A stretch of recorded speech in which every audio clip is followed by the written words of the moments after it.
Reese, and excited to get things underway. Northwestern, SNU, beautiful day for football, buddy. Yeah, for sure. And this is a game where SNU has had Northwestern's number in the years past. And so for SNU, this is a great chance toward the end of the year to play an opponent that has a similar record, similar skill set. And so for SNU, this is just a great opportunity on homecoming weekend. Yeah, absolutely. It's going to be a lot of fun to watch. There's no doubt about that. There's not the season that Southern Nazarene was looking for, obviously. A little bit underwhelming, I guess you could say. I mean, kind of take us through that. Were the expectations a little bit higher coming into this one? I think they were. And whenever you have a head coach who's taken over a program, you're at least hoping that, each year they progress and in culture, but also in the win column and just playing quality football. And I think for SNU, overall, playing a higher level of football, that has been the case year in and year out as SNU has progressed. And unfortunately, that hasn't quite translated over to the scoreboard. But with that being said, I think, it is frustrating because as an SNU team who, this is the fourth year under head coach Andy Lambert, and he's done a great job. And so I think coming in your fourth year, you do have a little higher expectations. And unfortunately, losing a couple seniors and especially in the defensive side of the ball has been a struggle for SNU, and they've just struggled, all around, but especially on defense, trying to stop the run and then just trying to get anything going on offense has been a struggle. Giving up 265.8 yards per game on the ground, and that is for 12th in the conference. I know that there's been some talk about that, that three-man front and things of that nature that have kind of been hindering that run defense. Kind of take us through some of the things that you've seen, obviously, since you've been doing this all season and in the program yourself. Yeah, so, SNU's philosophy is we're going to recruit fast guys. We're going to recruit guys who may be a little undersized and may not get the looks from other colleges, but they can run.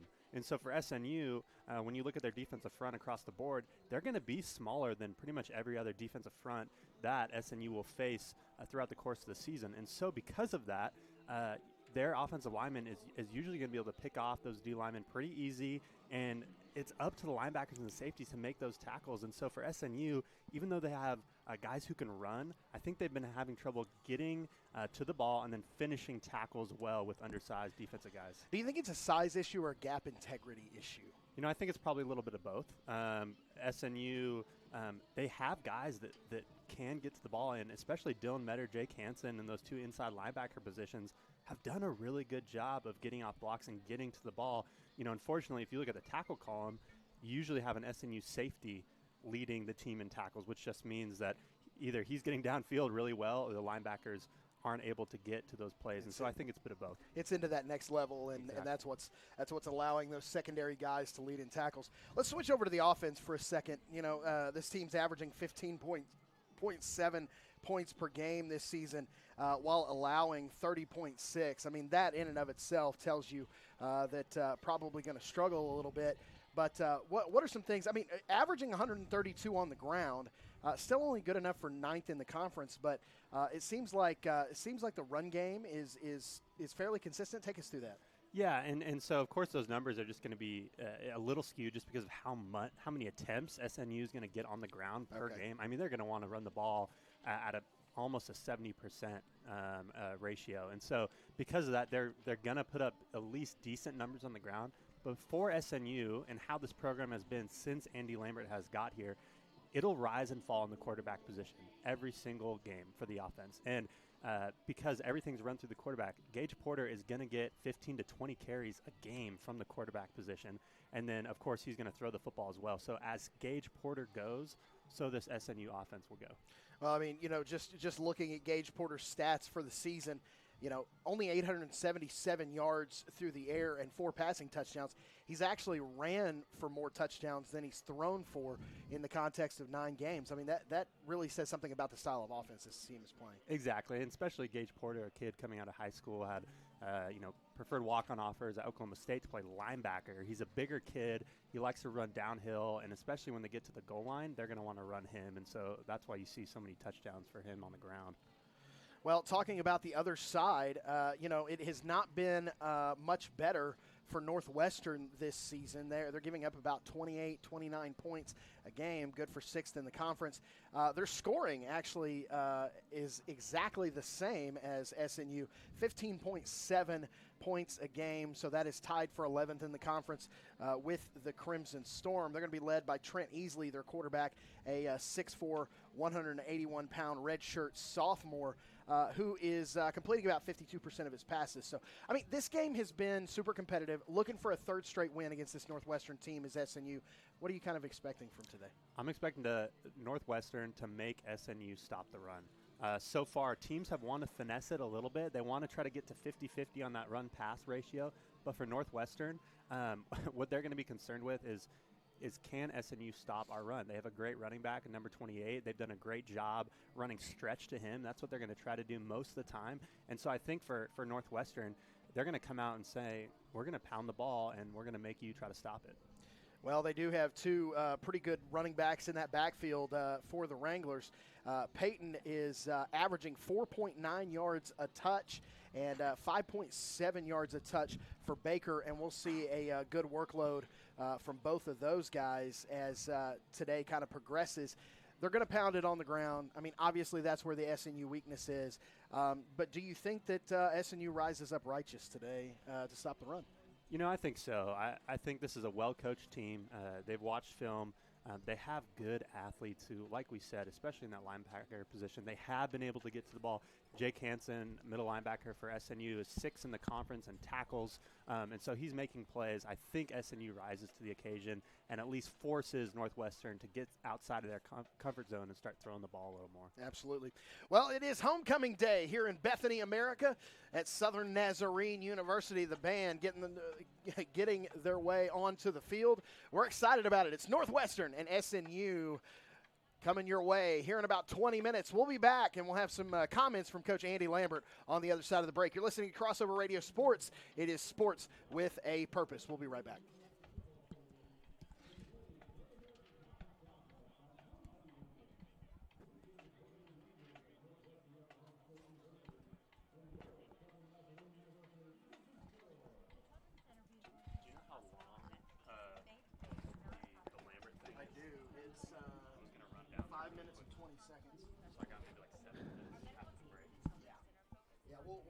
Let's run a chunk of commercials here. Okay. Yeah. I'll run down there and just say hi to my student real quick. At the Children's Center by donating today. And miracles happen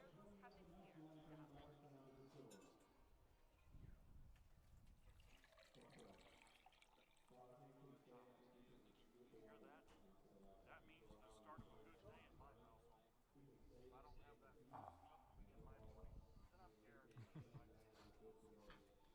Do y'all make fun of those commercials as much as we do? Y'all make fun of those commercials as much as we do? So head on over to their website, g4c.coffee. Number 4c.coffee. Give them a call, 470-603-1902. Get your own.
Mike's going hot.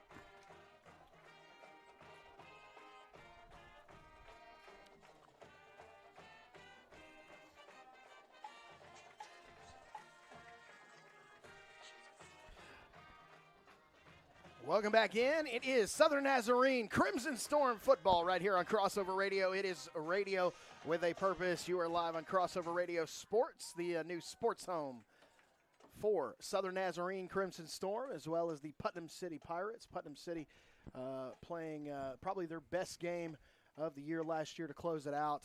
Phil, I know you got to do play-by-play for them this season. That was a fun one to watch, wasn't it? That absolutely was a fun one to watch. I mean, you could see just from how they were even getting off the bus that this was going to be an inspired game for your Putnam City Pirates. Look, I mean, just like Southern Nazarene, this was not the season that Coach John Garfield wanted for his team, but it's also one of those seasons that you can build off of. And that is one of those games that you look back and say, see, guys, this is what we're building towards. You play like this, and you can play with anybody in your district. For Southern Nazarene, you play inspired ball. You play for your brothers. You play for the guys that are in the trench next to you. You can play with anybody in this conference, and that's what I'm expecting to see, not only today, but what we saw yesterday with Putnam City, because, again, they played, I mean, like their hair was on fire. They played like they believed in the guy next to them, and that they believed in what the coaches were teaching and what the coaches believed in them. And I'm telling you, man, you know, guys who believe in one another oftentimes can overcome whatever talent deficiencies that they might have. And this is one of those games, you know, as I look back, I've had a night and a morning to kind of to fully digest it. This is one of those games that Coach Garfield can look at those sophomores and juniors as they're going into the offseason in January and say, guys, you play like this. You play Pirate football this way. You buy into what we're selling. And we're no longer a bye week. We're competitive. And we're going to sneak up and get some people. And not only that, look, the talent base actually is there at Putnam City. Putnam City's a 6A school. There is a lot of athletes at Putnam City that can play football. They choose not to because right now, I mean, there is just too much negativity surrounding some of that, and I fully believe that Coach Garfield is going to be able to not only build a program where you're building something for the future, but also a program where you can start attracting some of that talent that's already built into the school as they continue to take that next step. They continue to take that step forward. Because here's the thing, and Coach, you know this as well as I do, is that, you know, success breeds success. And talent is going to attract itself, and again, the talent base is there. It's just getting the buy-in, not only from the kids that are already strapping on the pads, but also some of the kids that maybe, you know, are raw, that Coach Garfield can kind of mold and shape and to build this program into the future. All right. Well, some good thoughts on that for sure, and we're proud to be partnered with Putnam City High School as well as Southern Nazarene University. It's homecoming day here at SNU, and we're excited to bring it to you here on Crossover Radio Sports. Let's go ahead and go to some comments from Coach Andy Lambert with Luke McConnell.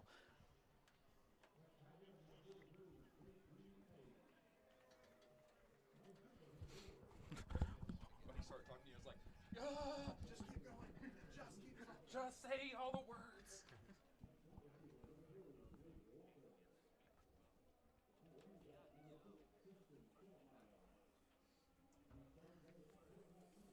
You all have like a style or something like that as far as color that you kind of do? I mean, I'm coming in this really cold. I don't know much of anything about. Dude, this is my first season ever doing any sort of this.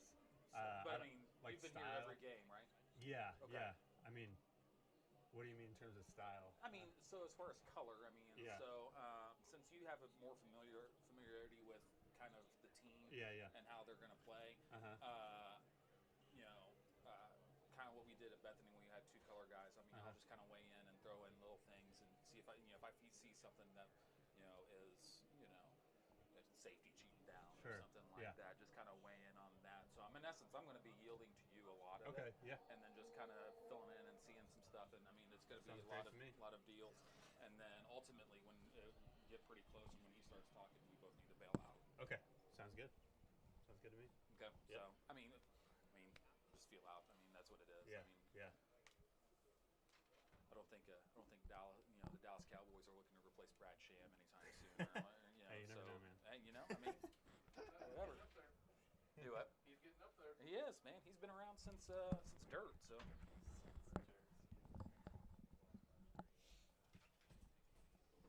So you do all the PC North? Original. Yeah, we did all the PCO games. We were in Lawton last night. Oh, nice. I'm still kind of recovering from that. I can't get home at 12:30 and then bounce back. I'm like, hey, yeah, good. this is awesome. Yeah. So good. How long have you been doing this for? I've been a part of Crossover since jump. Oh, wow. Okay. Cool. And so my lane more of Crossover is current events, politics, and kind of newsmakers. Oh, so me and Ryan, the guy who does color with Jeremy on the Bethany side, he and I have a show that we've been doing since actually before Crossover. It's called Ryan and Phillips Conversation Rules. And so it's kind of current events, it's kind of news of the day, news of the week. Okay. We do it every Sunday night. Cool. Almost kind of like a 60-minute style Okay. kind of deal. But it's allowed us. I mean, we've interviewed ridiculous people. We've interviewed both of our senators. Really? That's so cool. One still will talk to me.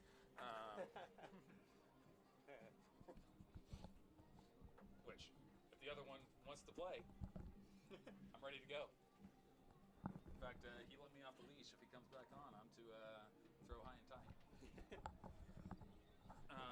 But I mean, interviewed authors, interviewed journalists. We've interviewed Emma Green, interviewed, former Obama staffer Michael Ware. That sounds awesome. No, it's a lot of fun. Yeah. I find myself in places and talking to people, and it's like I have no business talking to you. Yeah. That's so But cool. we're interviewing a guy named Ben Cole, who's been pretty instrumental, kind of covering some of the stuff that's going on at Southwestern Seminary in Fort Worth. Okay. And he's going to break some news on our air tomorrow night, a little bit. I want to know what's going on. I'm in seminary right now. Oh, yeah? Yeah. What seminary are you at? Western Seminary in Portland. Okay. Yeah, they do like the Bible Project videos. Right on. Yeah. So I went to B.H. Carroll, which is a Baptist seminary in Arlington, Texas. Okay. It's a lot of those who ran far and fast away from Paige Patterson went and took their ball and did their own thing. Like not like rejected the ultra conservatism. I mean, it's mostly some of that, but Okay. also just rejected that Paige Patterson is kind of an awful human being, and I mean, didn't want to kiss the ring. Love those push notifications. Do it. Love those push notifications. Yeah. SNU homecoming live now. By God. Yeah, I need to get better at doing that. 45 out.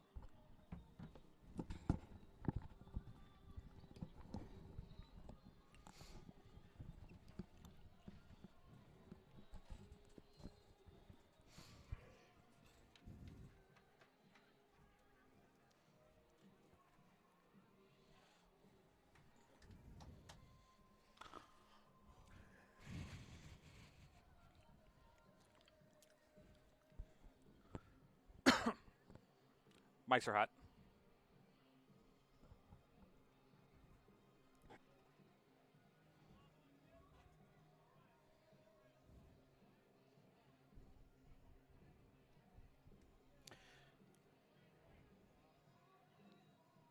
All right, we appreciate Coach Andy Lambert spending some time with Luke McConnell. Like we said, Luke is out today calling some SNU basketball at 3:30 is when the women tip. So I am here, Reese Carlson, Philip Larson, and I am Coach Coleman, hanging out with you. He talked about third down there at the end of that and just got to get better on third down. Their conversion rate this year, only 22% on third down. I mean, that is just not anywhere close to where you want to be. Yeah, and that's what it comes down to. We can talk all we want about X's and O's and execution, and but if you have that sort of effectiveness on a third down, it doesn't really matter. You're not going to be winning many games. And so when it comes down to it, that's been a focus for SNU, I think, this week at practice. And you drop of course, your third down plays and what you want to do on third and short versus third and long. And so hopefully we get some better execution on third down from SNU. Just out of curiosity, averaging about 70 yards of penalties on the offensive side. How much of that is, on third down that they're getting stuck, that third and medium to third and long instead of a third and manageable? Yeah, for a team like SNU, you just can't afford to shoot yourself in the foot. If you're already struggling to do anything on offense, you cannot put yourself in a situation where you're third and long. And so for SNU, they unfortunately have put themselves in that position a couple times this season. And I think that definitely has something to do with the poor third down completion percentage. Absolutely. Well, talking about that same thing on the defensive side, they're giving up 46% of third downs. That's nearly half of every third down attempt that the opposing team is going for, that they're converting.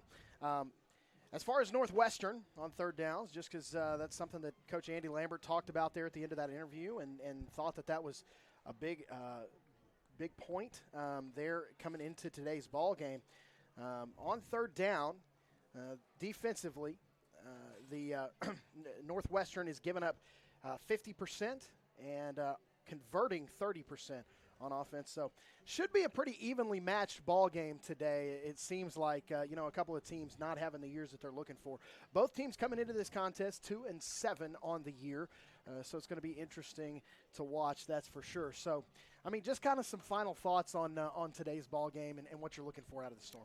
Yeah, I'd love to see them get Nate Walker going early. He's a guy who's just so explosive, and he can outrun a lot of different guys on the defense. And so I think if you get number 2 going early, you'll see a lot of good things for SNU on the offensive side of the ball. So the Crimson Storm taking the field, and it's going to be about time for the coin toss. We're getting ready to get it going here on a beautiful Saturday afternoon here in Bethany. Going to be about 70 degrees at kickoff and sunny. You can't ask for anything better than that. It's football time here in Bethany, Oklahoma. Right after this, you're listening to Crossover Radio Sports. It is homecoming day here at Southern Nazarene. We'll be right back after these few messages and get ready for the kickoff.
Yeah, good.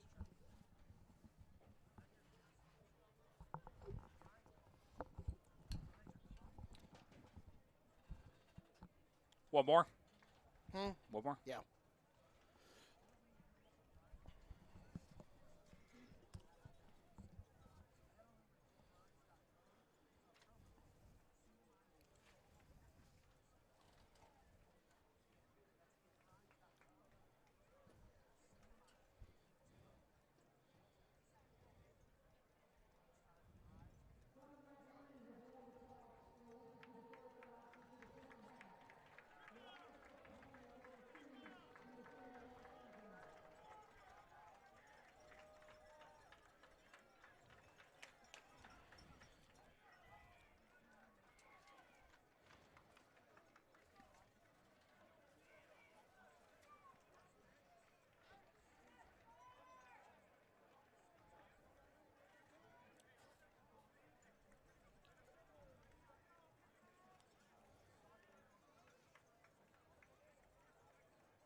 Welcome back in. It is time for football here. Southern Nazarene set to kick it away on homecoming night.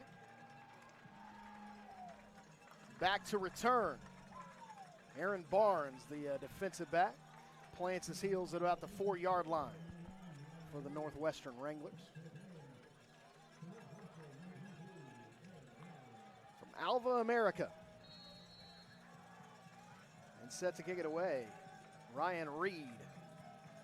And here we go.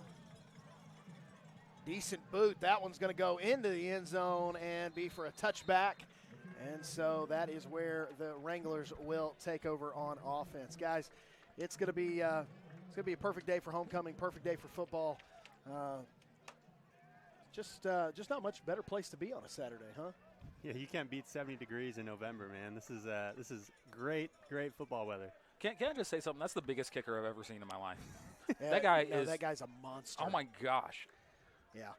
No, 6'7", 260? Yes.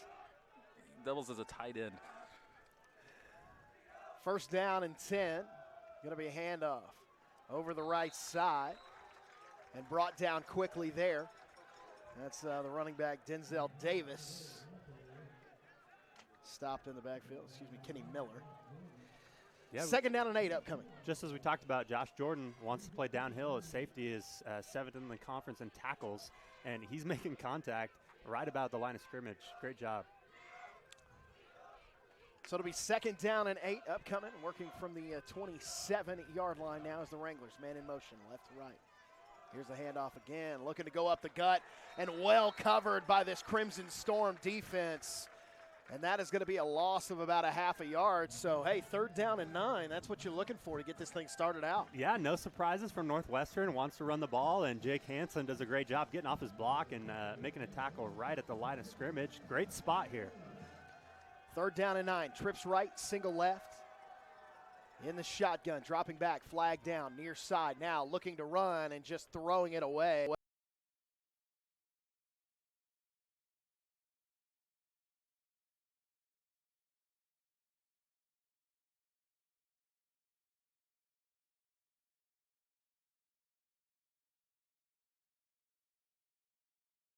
In the process, and so, hey, you can't ask for a better start for homecoming. It's going to be first and 10 right there at the 35 for this Crimson Storm.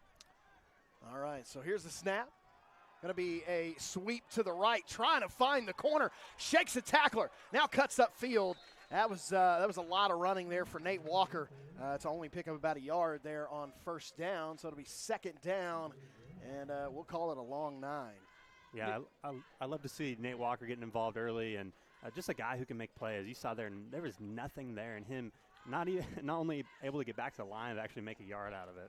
Yeah, that's the greatest gain of one I've ever seen as far as I'm telling you, that's the shimmy and elusive. shake. Second down and 9 upcoming. So after the interception, working from the Wrangler 35, little option out to the left. Walker's got it. He turns on the Jets, 20, 10, and brought down inside the 10-yard line around the 6.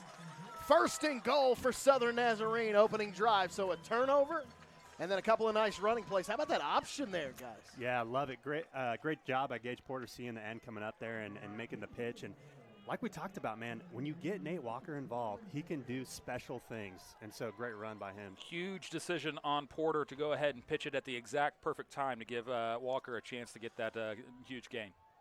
It's going to be a little screen pass out to Walker, and that one's not going anywhere, so that'll bring up second down, probably about a loss of a half a yard. Second and goal coming up from the 8-yard line. You know, I love SNU's approach early. 3 plays, 3 touches for Nate Walker, and a guy you need to get involved early who hasn't been a big factor. He hasn't had many touches this year, so for them to say, hey, we're going to actually force the ball to him early, I think great decision. He's got some speed, man. Yeah. He has some speed. Fullback's going to be Noah Turbyfield, who goes in motion.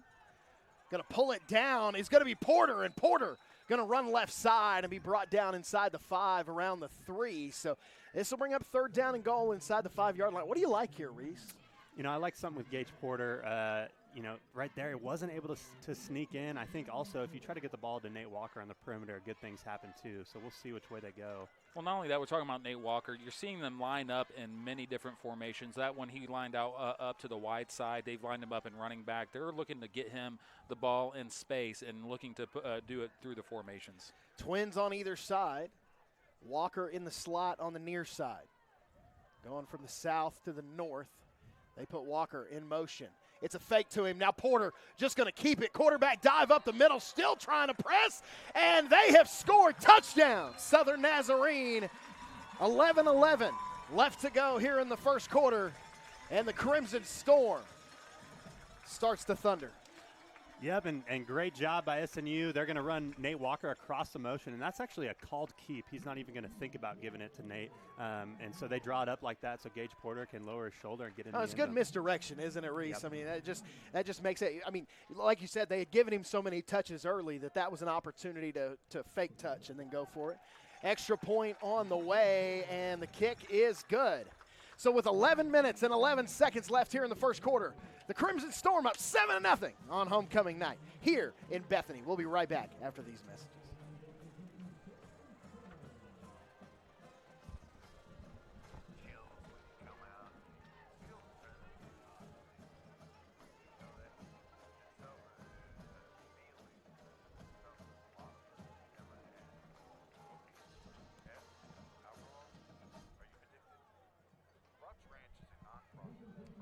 Are we good on the video? I just got a text saying can't see video on your audio. I don't know Is it anything about the streaming? video. Oh, he's still on the way stream. Every member on staff is I don't know anything about that. I don't know the video either.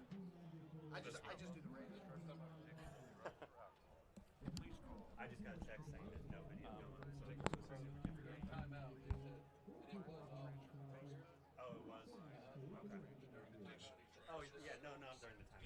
Yeah. I don't know. The radio stream's running. The radio's going. Yeah. Where's the video stream? It usually goes on YouTube. Beginning it wasn't going, but when they got the long run, that's about the time it Oh, that was the time. Welcome back in. Crossover radio with a purpose. And a quick drive and a score after the turnover there for Southern Nazarene. 7-0 here early in the first quarter. And it was Gage Porter keeping up the middle, churning for the extra yard there at the end and scoring. So Ryan Reed set to kick it away. And here's a pretty decent boot. That'll land about the 10-yard line. Looking for a seam, slips off a tackle up the left side. And finally brought down around midfield. A great return there by Barnes. And he's going to be down near midfield. So 47-yard line actually. Good return there by Barnes. Yeah, found a seam up the middle there, Jeremy, and was able to slip off the tackle. I mean, kick returns have almost become a lost art anymore, and setting up the Rangers at midfield definitely is an advantage for him. Clarkson in the shotgun. It's going to be Miller to his right. He motions Miller out. Here's the snap. Going to look that way. Throws it to Miller on a little screen pass. It's going to be good for a nice little pickup there on first down. Takes him into Crimson Storm territory around the 47-yard line on the other side. Bring up second down and 5. So Tanner Clarkson, I haven't seen a lot from him this year as the backup quarterback, at least listed on the depth chart, and so far no sign of Easley. Right. Yeah, that is kind of interesting. Although I will say this, I mean, so far has found a little bit of success in the passing game, other than obviously that interception. He just tried to stick one in a window too tight. Clarkson takes the snap, play action, drops back, looking to take a shot down the left side and just misses his man, the intended target, Kentrez Bell, just a bit outside. Yeah, but a really good ball. It was a though. good I ball. mean, not a lot of adjustment by the receiver there. Jaquel Davis got beat off the line and was able to kind of run with him at the end. But usually Jaquel Davis Step never for allows step. a guy. Yeah, exactly. Checking some technical things here. Are you getting audio on that? Yeah, we're getting audio. All right. Yeah. Love it. Love it when a plan comes together. So 3rd down and 5 upcoming. Trips from left. A single right for Clarkson. Clarkson takes the snap. 3-step drop. Now he's going to pull it down and run right. He thinks he's got the room. Slips a first tackle and pushed out of bounds. That's going to be Jaden Simmons who shoves him out of bounds, but that's going to be good enough for a first down around the 37-yard line. Nice keep by Clarkson showing his mobility. So frustrating for a defense when you have good coverage down the field. You got your back turned to the quarterback, and suddenly it's a 1st and 10 after playing a good defensive play. So Clarkson in the shotgun again, Miller to his left. And they've got Edwards Jr. in the up back position over on the right side. They check the sidelines. Maybe a play change here on 1st and 10, working from the Crimson Storm 37. Edwards Jr. in motion. Now they send Stevens across the formation. Little reverse play, and Stevens is going to lose his footing. Good read there, though, by this Crimson Storm defense, Reese. Yeah, doing a great job. It's interesting watching Northwestern. It seemed maybe even a little panic out of them after they try to run the ball the first series, nothing doing, so they throw it 3 straight plays on the next series, and there's the first run we've seen since the first series. All right, so that'll bring up 2nd down and 7. 9:13 left to go here in the first quarter. 7-0 Crimson Storm on top. Stevens Jr. in motion from the left tight end spot to the right. And this is going to be a keep by Clarkson the whole way and sniffed out really well. First point of contact there by Jake Hansen. And then the cavalry came. And that will Ball did pop out at the end, but they did rule it dead. It was close on whether or not that was going to be a fumble, Jeremy, but they are going to rule it that he had runners stopped down by forward, contact. Yeah, stop forward progress to blow the play dead. So that'll bring up 3rd down and 6. Big 3rd down here for the Crimson Storm. Clarkson in the shotgun, Miller to his right. Trip receivers left, a single to the near side. White helmet, white top, red pants today for the Wranglers. Here's the snap. Dropping back. Clarkson looking to throw. Steps up in the pocket and takes a shot, and he overthrows a wide open receiver. That's Gavin Garner, the intended target. But there is a flag down. I believe that they're going to get somebody for pass interference here. Yeah, he looked like he was pretty wide open, and there was some tangling going up at the goal line there. And so it's not going to be pass interference. It is going to be holding. Southern Nazarene lucky to only get away with that because after the hold, receiver was able to break away. A better pass, and that's 6. Yeah, that was Cameron Wells there, number 27, the redshirt freshman. Has done a really good job for SNU playing with an older secondary. He's really held his own. So with 8 to go here, Crimson Storm leading 7-0. They'll get the Northwestern Wranglers get a first down on the penalty. Now a little end-around jet sweep. Makes a couple of men miss, slips another tackle and gets down inside the 5-yard line to the 4. A nice carry there by Gavin Garner. And that'll bring up 1st and goal for Northwestern. I'll tell you what, tackling on that perimeter, Reese, that's what really caused this play to break down. Yeah, and also from 2 of their better defensive backs with Josh Jordan there and Trenton Smith coming in, number 24, to try to make the tackle not typical of them in the open field, and now Northwestern knocking on the door. Well, Jeremy, you know my favorite stat is that yards after contact there because it shows just a committed run, and that was huge run after contact after that. Power eye set up for Clarkson. Here's a snap, going to give to Miller. Looking for the right side, and well read by this Crimson Storm defense. And they'll back him up a yard. It'll bring up 2nd and goal from the 4-yard line now. Yeah, absolutely, Jeremy. The key to this defense with a three-man front is that you have speed at the backer position, and when those backers are able to sniff out the play, that's exactly what you get, a loss of one, especially with their backs against the wall at the goal line.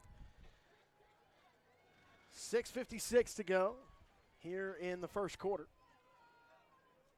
Storm on top 7-0, but the Rangers, you guys should have corrected me. I kept saying Wranglers. Because I love the jeans. I didn't want to correct you. Looks like they're going to take a timeout to go ahead and talk about their life decisions on this crucial second down play, Jeremy. So Northwest As a sweeper.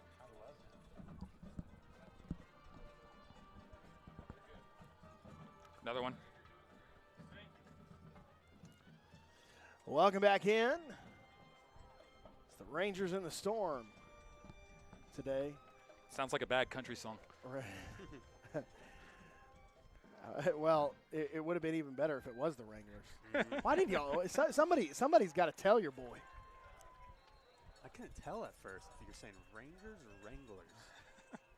Yeah, no, I was just wrong. That's all there was. Clarkson, quick little inside slant for the score. That is Kentrez Bell on the reception, and that'll make it 7-6 here with 6:37 left to go in the first quarter. So just like that, the Rangers answer. The Wranglers answer. The Rangers and Wranglers. Yeah. Here in the first quarter. So we got a shootout and dodge. By God. Extra point on the way. Kick is good. And so that'll make it 7-7. Reese, you said we were off the air, and in the break you were like, yeah, I was going to tell you, and then I forgot. Obviously had better things on my mind than Yeah. I just love Wrangler jeans. Hey, too much. Reese, here's the deal: is that me and Jeremy are hired guns today, so you're going to have to help us out, brother. Yeah, I'm so used to. I don't even get to sit in this box on Friday nights. I sit in the one right below it for Bethany Bronco football. Getting ready to go into the playoffs, starting next week. The number one team in 4A. First undefeated season since '99. Mm-hmm. That's right. So it's been pretty exciting. We've over on the original crossover, we've been the flagship for the Bethany Broncos the last couple of years, and got to call a state title game last year, and hopefully get to do another one with a different outcome this year. So anyway, we'll be here on Friday night. It'll be Clinton and Bethany taking on each other in the first round of the playoffs. Clinton slipped all the way into that 4 spot over in 4A1, so going to be interesting to see. What did you think about that drive from Northwestern getting back to this one that we're watching right now? Yeah, it kind of seemed like they're trying to find their identity a little bit. We talked about how they wanted to throw the ball around a little more, and traditionally Northwestern has been a spread offense where they throw the football around, but man, SNU has not been able to stop the run, so interesting to see them sort of abandon the run at the beginning and then kind of finish it off with a couple runs. You know, Reese, you were talking about something in pregame about how they sometimes take a square aim at their foot and fire, and that's exactly what happened, especially on that defensive holding call. That was on a 3rd down, a chance to get off the field, gave them new life, and that new life resulted in a touchdown. Yeah, great call. Connor O'Neill set to kick it away for the Rangers. Here's the boot. And that is going to be Jaquel Davis on the return. He finds a crease, slips a tackle, makes the kicker miss. 30, 25, 20, 15, 10, 5.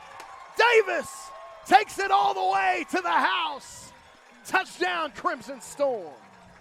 What an incredible run. I mean, there is no more energetic play that gets more emotion out of your team than a big kickoff like that, especially as this defense had a little bit of a gut punch giving up that touchdown for this special teams, that third aspect of this game, to answer in that way. Man, that puts some wind in your sails there, Reese. Yeah, definitely. Great play by Jaquel Davis. Extra point from Reed on the way, and it is good. So just like a crack of lightning, the Crimson Storm answer. Very, very frightening. Jaquel Davis.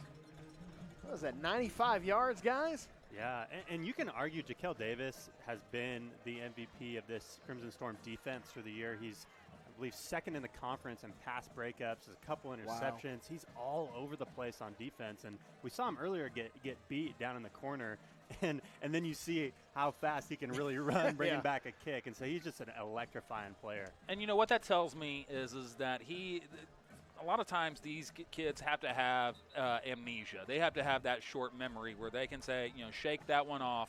And that's exactly what Davis does. He shakes it off, takes the ball, and says, that's all right. I'll go ahead and answer myself, and takes it over to the house. 14-7 is your score. 6:24 left to go here in the first period. And Ryan Reed set to kick this one away. Back deep is Barnes. Barnes, not a bad kick return himself on the last one, out to about the 47-yard line. The -3. So here we go. Kick is away, and that one's going to find the corner of the end zone for a touchback. I'm telling you right now, Ryan Reed has got a cannon attached to his hip. Yeah, he's an explosive kid, and last year, he didn't get a whole bunch of kickoff opportunities because they had the senior Carlos Eguiano at the kicker position. But Ryan Reed, you could argue he has one of the biggest legs in the GAC, and it's just his issue is consistently hitting those big kicks. Well, yeah. You're 100% right, because the one before that landed about the 10. Yeah. And so that's a 15-yard difference. Mm-hmm. So that one hit about midway through the end zone. All right, so here comes Clarkson and that offense after a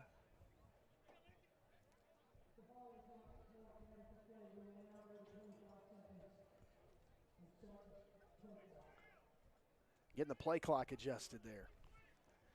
So 14-7, Crimson Storm on top. Clarkson in this offense coming off a score on their last possession, getting set up for this one.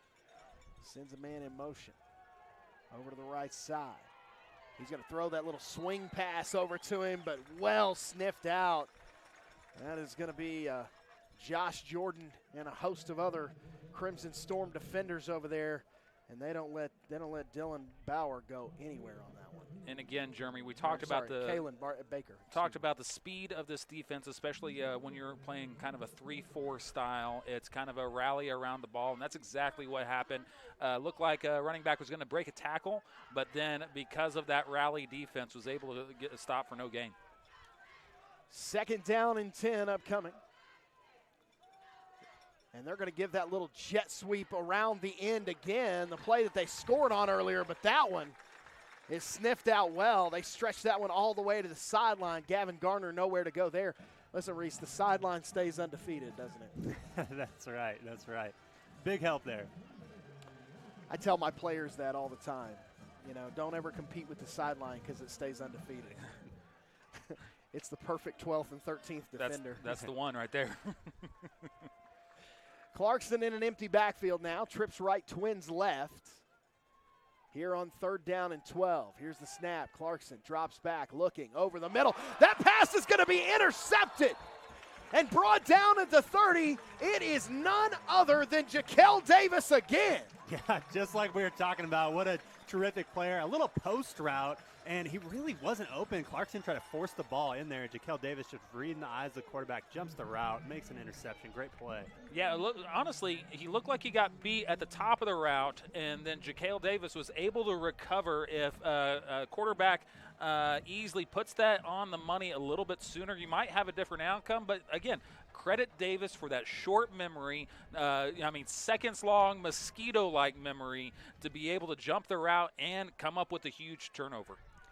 That is Clarkson's 2nd interception of the day. And we've got 5 minutes left to go here in the first. Here's the snap. Rolling left is Porter. Now he's going to be pressured. Going to try to evade it, going right side. Slips another tackle, and he's finally brought down around the 25-yard line. Gage Porter making it happen on his feet, guys. Yeah, exactly right. Gage Porter was, by all intents and purposes, dead to rights in the backfield, but was able to keep the play alive, make some guys miss, and turn a loss of 5 into a gain of 4. Great play by Porter. So that'll bring up 2nd down and 5.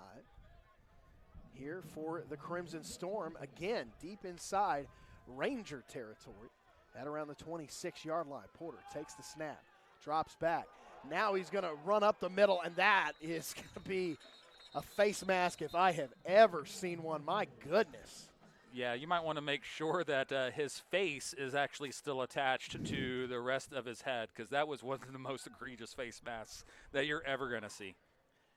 That just doesn't tickle, does it? Oh, brutal. Yeah. I guess right now the white hat is discussing with the umpire on whether or not they're going to file assault charges as far as that as a part of that face mask as well. I don't know exactly what they're discussing here. Calling Bethany's finest after that one. I mean, Jiminy Christmas. All right, so here comes the call. It's going to be. Oh, it is definitely a personal foul. You think so? We agree. Yeah, no. All in favor, say aye. Yeah. Goodness gracious. So that'll bring up first down. The penalty definitely aiding the Crimson Storm there. They'll pick up 15 yards after that personal foul, and that'll go to about the 14-yard line. So 1st and 10 from inside the 15 now for the Storm. Reese, what are you looking for here? They got the heavier set back in here with Angel Ramirez. He's kind of a second-string guy, redshirt freshman out of Albuquerque, and he's listed at 185, really around 200. I want to see if they give him the ball here. So it's going to be trips right. They put man in motion, and it is going to be Ramirez up the gut. He finds a crease, and he finds the end zone. First career touchdown for Angel Ramirez. Awesome for him to get in. A bigger back, used to blocking, but he gets the rock there and finds the end zone. Great job. You know, the way he was running, it's almost surprised that he had that much room when he reached the second level. It's like, I expect linebackers here. Where are they? I guess I'm going to go to the end zone now. What a great run by Ramirez. Angel Ramirez finding the end zone. First career touchdown for Ramirez here. Yeah, keep that ball. Yeah, absolutely. Here in game number 10 of the season. Extra point on its way. Extra point is good. So with 4:05 left to go here in the first period, Crimson Storm 21, Northwestern Rangers 7. You are listening to Crimson Storm football on Crossover Radio Sports. It is sports with a purpose. We'll be right back after these messages.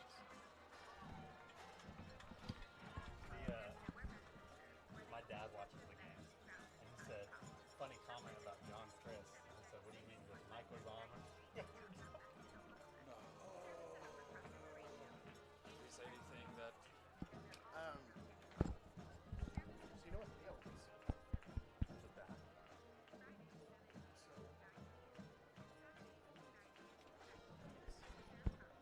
Yeah. They're getting it.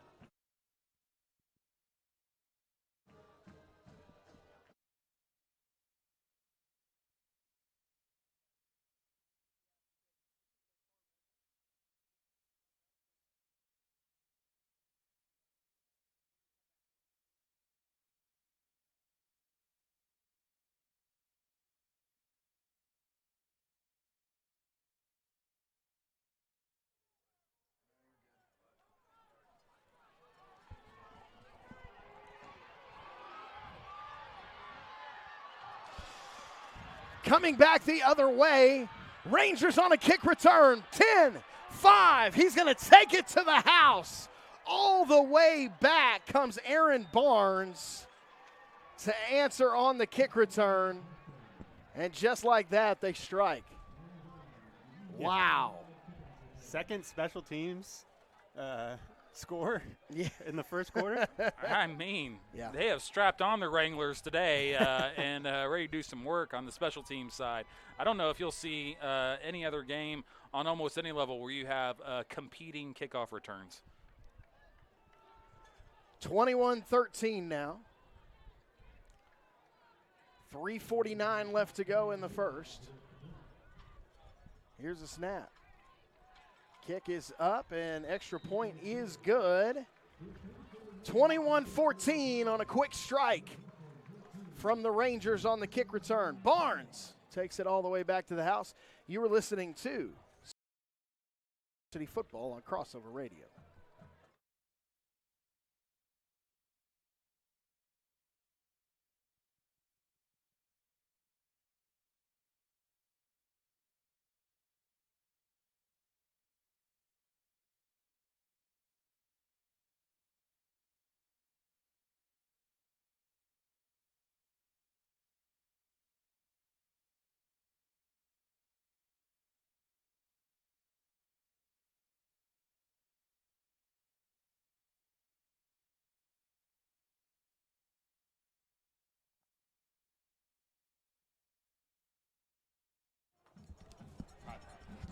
Welcome back in. It is Southern Nazarene football right here on Crossover Radio Sports.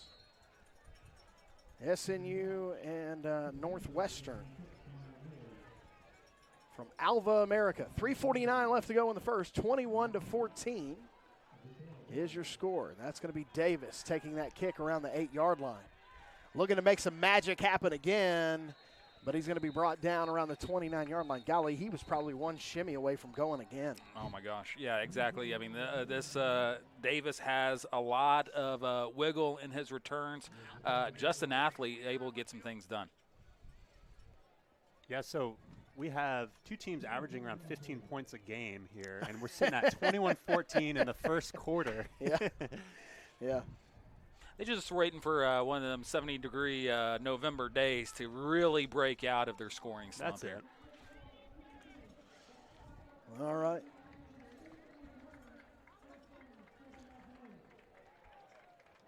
So a penalty on the return is going to bring that one up to the 34-yard line instead of the 29, so 5 yards. 21-14 is your score. 3:42 left to go here in the first quarter still. We might score 100 on both sides today.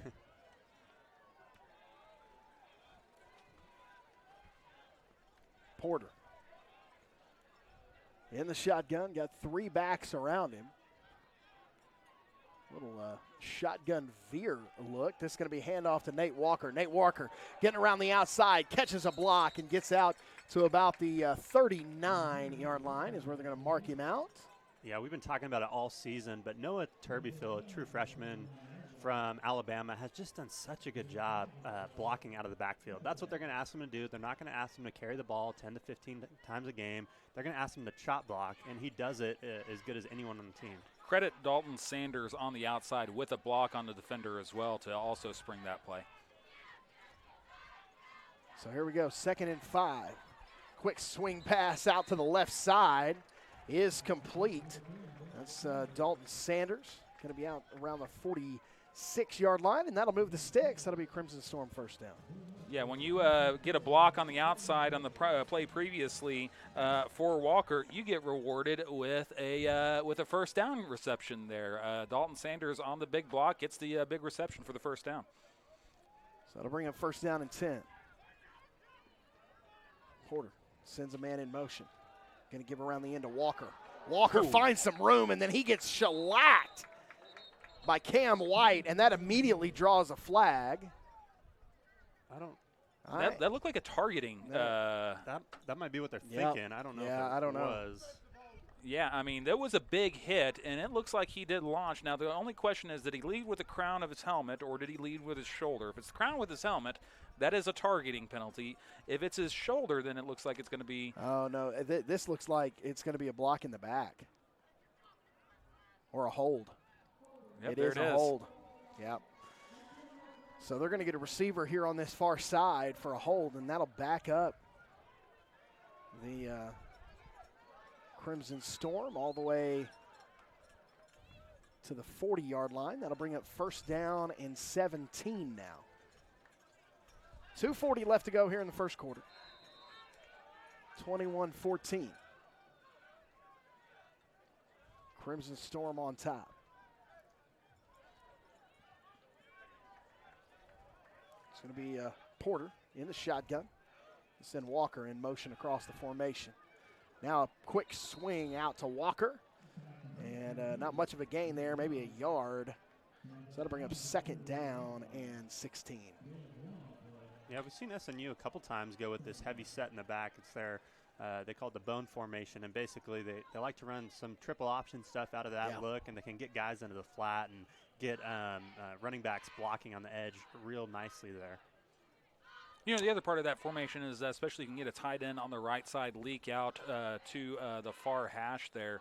I mean, especially with all the attention going to the weak side, it would be something that might be set up for the future in this game. There's a snap. It's going to be a fake handoff, and Porter keeps. And goodness gracious, Jerry Evans was in the backfield before that thing could ever develop. And that is going to bring up 3rd down and a mile for the Crimson Storm here with a minute and a half to go in the first quarter. Yeah, not a lot of plays for 3rd and, 23, 24 there in the playbook. So this might be a kind of a live to fight another day play, as they're hoping just to get whatever they can and hope to flip the field and put pressure on that Rangers offense. So minute 7 and ticking here. Play clock down to about 6 seconds. Now down to 3. Porter finally gets to the line, and Lambert going to have to burn a timeout to avoid taking the delay of game. So with 55 seconds left here in the first quarter, we're going to take a 60-second timeout. You were listening to Crossover Radio. It is Southern Nazarene football on Crossover Radio Sports.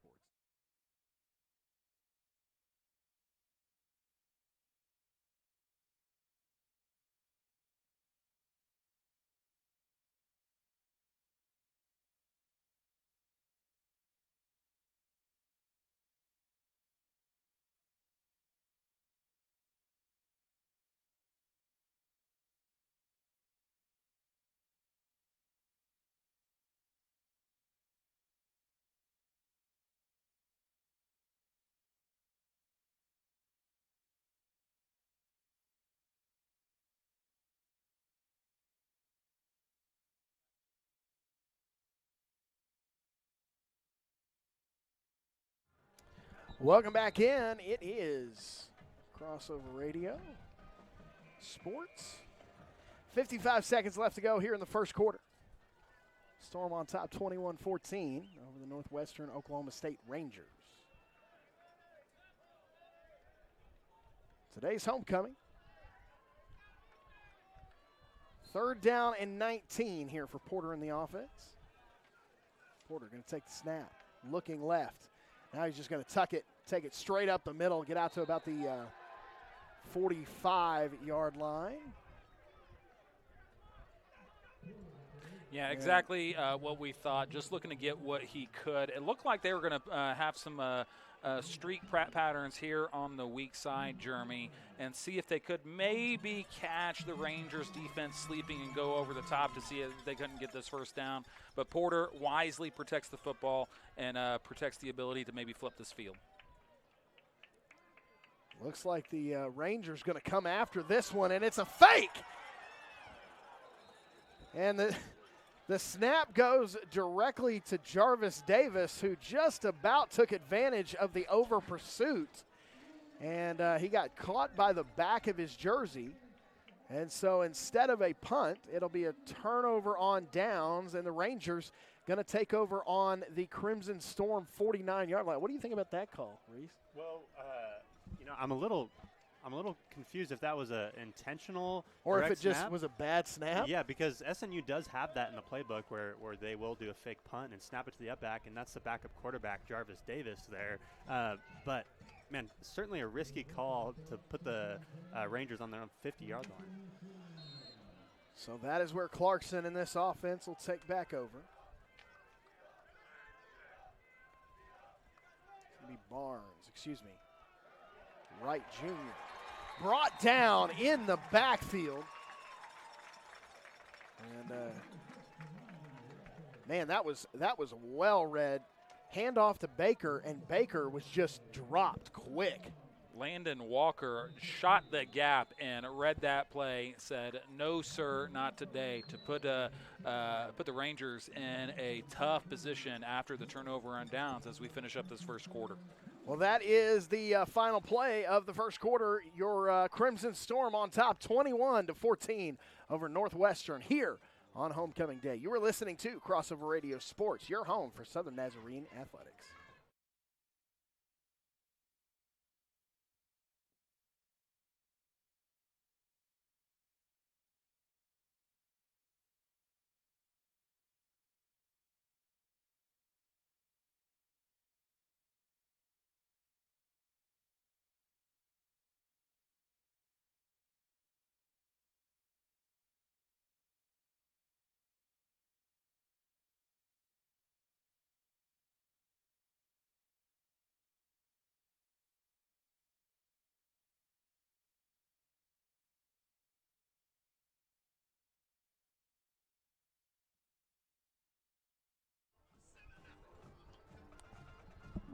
Coming back from the second quarter, it is Southern Nazarene University Crimson Storm football. Now back to your play-by-play announcer, Jeremy Coleman. Right over here. 18 inches away from me. That's right. Second down and 15 coming up after the huge tackle for a loss. Clarkson going to drop back, looking to throw, taking a shot, and finds a wide open man. That is going to be Gavin Garner in for the score. 53 yards. I tell you what, Clarkson put that ball on the dime. Yeah. You know what? I saw, Reese, that Garner slow played him a little bit. Kind of slowed up to maybe bait the DB and looking back, and then turned on the jets to run under that ball. I mean, that was just a well-run route there for Gardner. Yeah, definitely. And Jaquel Davis again on the coverage, burnt for the second time. And we talked about just uncharacteristic of him. Extra point on its way. Extra point is good. And so for two teams averaging 15.7 a week, here early in the fourth, or here early in the second, excuse me, it's 21. Where am I? 21. Well, and now it looks like we're going to get to do it again. I don't know what's going on.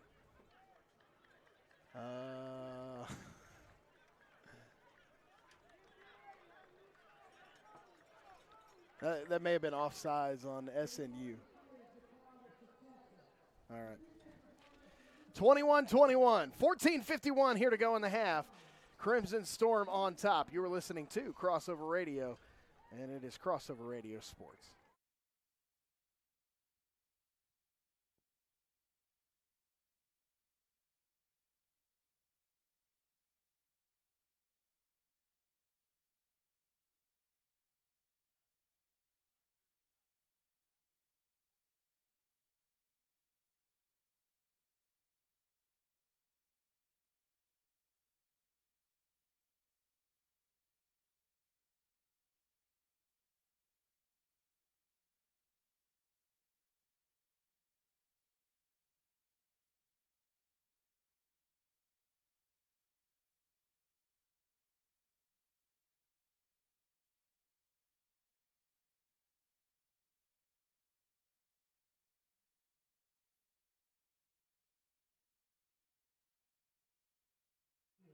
Welcome back in. It is Crossover Radio Sports. 21-21. It is Coach Coleman alongside Reese Carlson and Philip Larson here. Today it's homecoming. Luke McConnell not with us today. He's doing some Southern Nazarene basketball this afternoon. So tip off at 3:30. Actually, they already tipped. We were just saying, Reese, that was like the longest first quarter ever. Yeah, almost 45-minute first quarter, and we're just now into the second.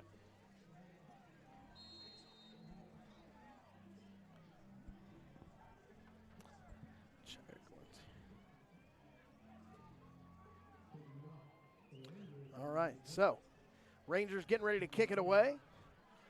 Another nice boot there, and that is going to go into the end zone. That is going to be driven over the return man's head, and that will be a touchback. So SNU finding some success on offense. You think it's just more of the same right here, Reese? You know, I really like to see him continue to feed Nate Walker and establish the run game. It's something they haven't been able to do effectively on the ground. We know they run the ball often, but it hasn't been super successful for them. But Gage Porter is doing a great job of making plays when the pass routes aren't there, and so we'll see what they continue to go with here in the second quarter. All right, so here comes Porter, and it's shotgun. Be a handoff, left side, and that is going to be a fumble. Angel Ramirez lost the football. No signal yet. Officials conferencing. It looked like that ball came out, guys. Yeah, this looks like it's going to be Ranger football here. Angel Ramirez fumbling it in the second level there as he gets tattooed pretty good, but then the ball squirts out, and it was a pretty clear recovery for the Rangers. Still a conference. Every official in the building is over there having that conversation. Yeah, I think they brought in one that was retired from the stands. Yeah, no doubt Northwestern fell on the ball. You know, they could. I just think be the a- only question is was Angel down Right. before the ball came Yeah. out? And it sure didn't look like it. It looked like a pretty clean fumble from our perspective here. Guys in the stands are giving their opinion on Of course they are. of the relative results of the play. Still conferencing around the 25-yard line. You know, and here's the thing: is that you want to get the call right, and credit these officials to get together and see what's going on here.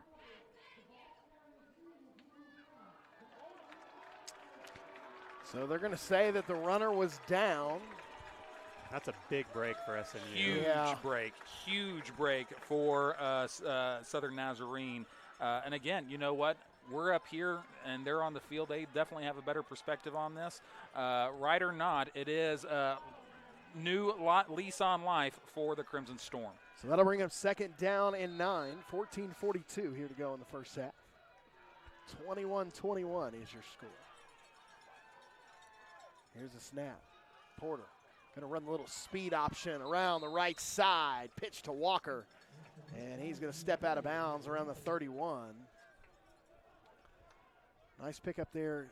I mean, you know, the last couple of drives, they have not gotten Walker as involved. Good to see them get the ball back in his hands. Right Yeah, now. definitely, and doing it through the option. Christian Schellmeyer now in playing running back, and they're going to fake it to him. And Gage Porter, again, great job getting the ball out before the defender gets to him, reading that well. The option is deceptively difficult to run. It's deceptively difficult to run, and you got to have a quarterback who's got a head on his shoulders to do it. Gage Porter has done it well twice today. 3rd down and 4 upcoming. Man in motion right to left. Handoff. Right side, and that's going to be right at the first down sticks. That's Schellmeyer. Looks like the linesman's going to give him about another yard, get him to 36, which is going to be enough for the first down. Great pull block by Grayson Winters, number 62. Pancake block, makes room for Schellmeyer. Great job by Winters. And, you know, there's a lot of things going on because number 10 for Southern Nazarene University, that is Dalton Sanders, does come in motion across the formation to fake the jet sweep.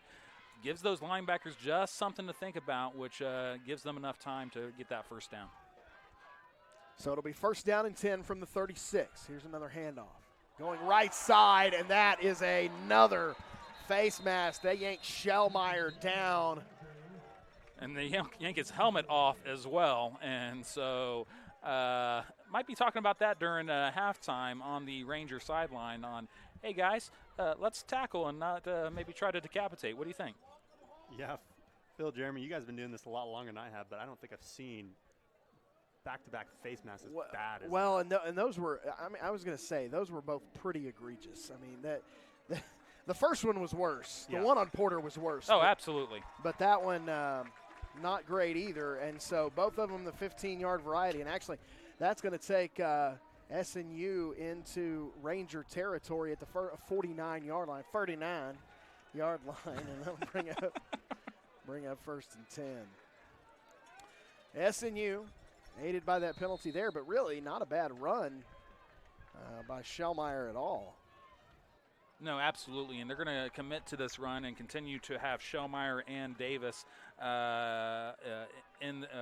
Walker in the rotation here. So it'll be tight twins on either side. They're going to send Walker in motion. They're going to run that little speed option to the left, and Porter brought down by his shoelaces as he turns the corner. Maurice Wright Jr., the linebacker from Northwestern, just barely caught a shoestring on the way by. Yeah, I mean, that's how you defend the option. You do have to make the quarterback decide on what to do. Basically take away the option, so to speak, and then aggressively tackle the football. Credit Maurice Wright on that for doing just that and getting the tackle for a loss on the play. So 2nd down and 12 upcoming. 12:20 left to go here in the first half. Porter going to be in the shotgun. Sends a man in motion. That's Sanders. Now Porter going to try to keep, but he is brought down. Jerry Evans with the sack. We got fans downstairs yelling for a horse collar, but that was a clean shot, wasn't it, Reese? Yeah, it was, and that's the second time we've seen that defensive end. I think that's Marcus Brent, 6'4", 265-pound senior, a big player making a big play there on Gage Porter.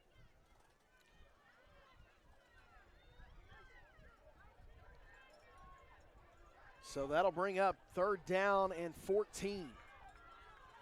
11:39 left here in the first half. 21 all. And flags. Rain looked like they were going to try to run a little halfback draw, but instead they may back up another 5 yards with a false start. Another opportunity, Reese, where we've seen in a third down, and look, you're behind the sticks. 14 isn't the worst thing in the world, but now it's 3rd and 19. Not a whole lot of options, not a whole lot of plays in the 3rd and 19, 3rd and 20 range to get this first down. Yeah, and you get in the unmanageable category with 3rd and 19, especially for a team like SNU who wants to run the football and doesn't have a whole lot of vertical action in the passing game. I wouldn't be surprised if they try to do another draw here. So that'll back them up all the way to their own 41. The line to gain is the 39 in Ranger territory. 11:13 left to go here in the first quarter. 21-21 is your score. Trips left. They're going to drop back, look for a little slip screen, and that pass is complete. Ball popped up, and it is a fumble, and it is recovered by Northwestern. And that is going to be Jerry Evans. Or excuse me, that's Marcus Brent who comes up with that fumble, and there is a player down, a Southern Nazarene player down. Yeah, it's Reed Roloffs there.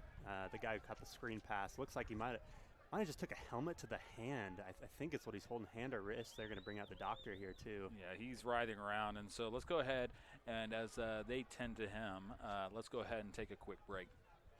This is Crossover Radio Sports. It is sports with a purpose. We'll be right back.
Welcome back in. Southern Nazarene University football.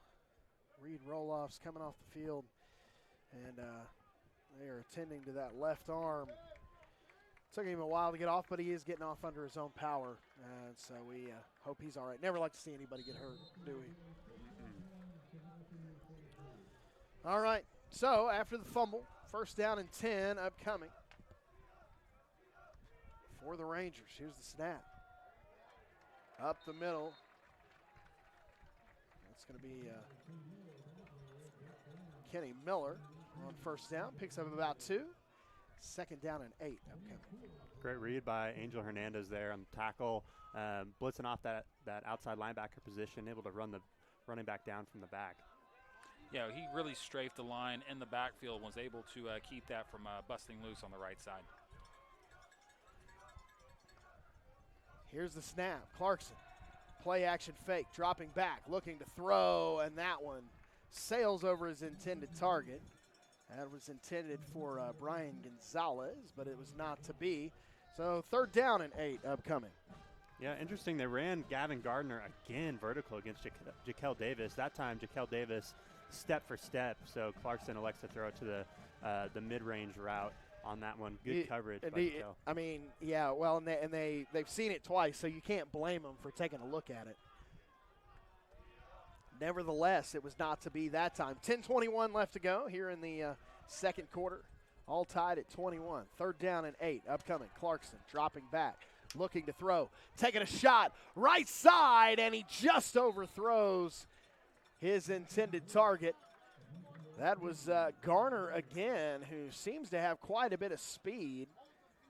But that time, going step for step, was the defensive back, Cameron Wells. So that'll bring up fourth down and 8 for the Rangers. You know, that's just great coverage on Cameron Wells. I know that the receiver ends up on the ground, a little bit of feet tangle. Credit the referee for keeping his flag in the pocket, because that was just clean defense. Yeah, it was. So here's the snap, little rugby-style punt, and fair catch called for. And nice little deke. Little deke, yeah, a little fake out right there by Josh Jordan on the punt return, running right, and the ball hit way over on the left side, rolls to the end zone, and not much of a net there on that punt, Reese. So you almost just go for it right there if you're going to pick up, 15 yards on the punt? Yeah, you're in an interesting spot there if you're Northwestern, and gosh, trying to really force throwing through the air as opposed to running the ball, which they've done effectively throughout the season with the backup quarterback in Clarkson.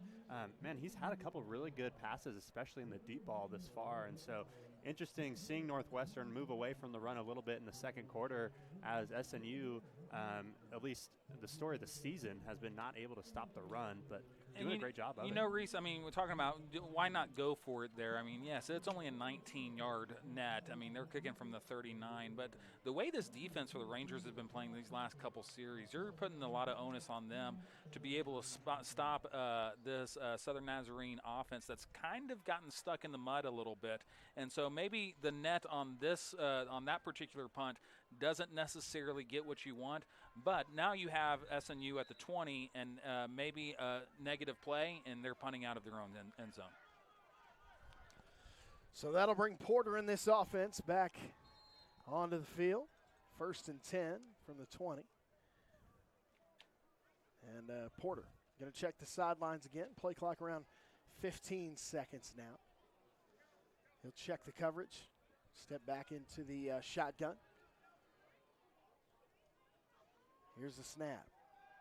It's going to be handoff around the left side. Walker, and the ball pops out, and it looks like Northwestern has gotten that one again, and they have.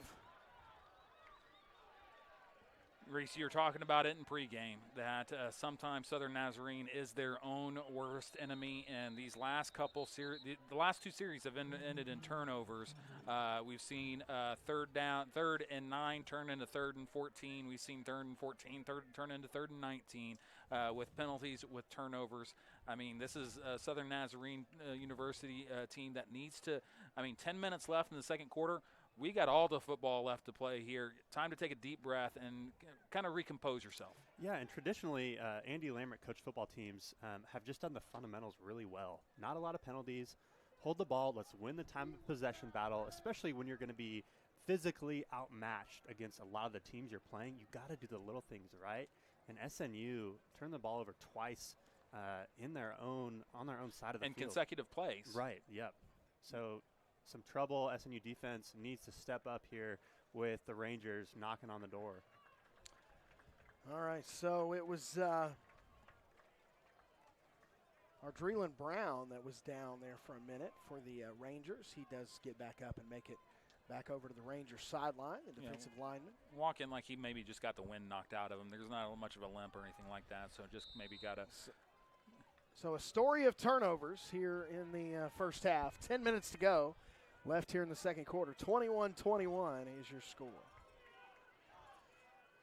Clarkson in the offense taking over at the 20-yard line. Here's the handoff. Going right is Miller, and Miller picks up about 2. So that'll bring up second down and 8. You know, Reese, the Rangers are starting to, I think, feel like they're going to press their advantage, but you can see that there is no panic in this drive. They're taking their time, and I think they're hoping that this is a methodical, almost kind of a will-breaking drive here, even as early as the second quarter. Second and 8 upcoming. Trips left. Tight end on the right side. They'll motion him over to the left.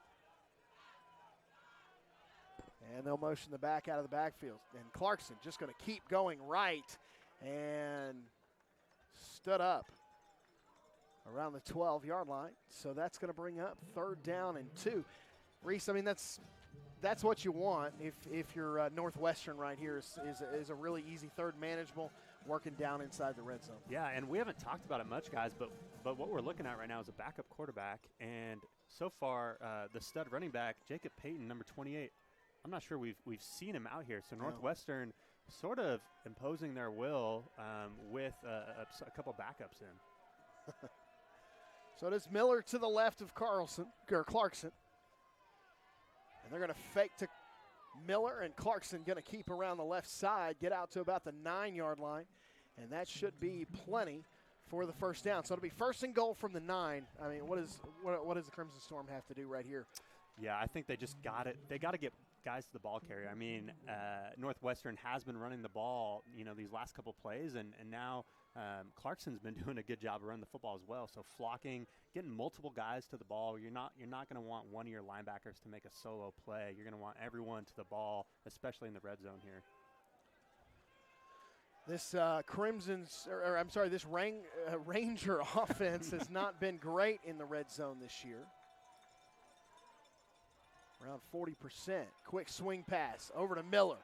Miller turns on the Jets, but he runs into a wall down around the 4-yard line. So that'll bring up second and goal. So kind of an interesting little play right there. A little quick swing pass, especially when things have been working on the ground. Yeah, interesting play. I mean, of course you want to get the ball into your hands of the playmakers, and SNU took a while to kind of rally to the ball there too.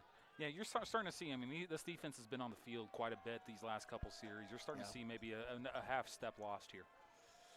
So it's going to be second and goal from the 5. Hand off to Miller, right side. And he's going to slip into the end zone. And Northwestern going to take their first lead of the day, 27-21, here with 7:11 left to go in the first half. Patient running there by Miller. Absolutely, and again, we've seen that as they've gone kind of east and west to maybe get these legs of the linebackers for Southern Nazarene University, that patience paid off in pay dirt, Jeremy. Extra point on its way. It is up, and it is true. So with 7:11 left to go here in the first half, it is the Rangers 28, the Crimson Storm 21. It is SNU homecoming here on Crossover Radio Sports. We'll be right back.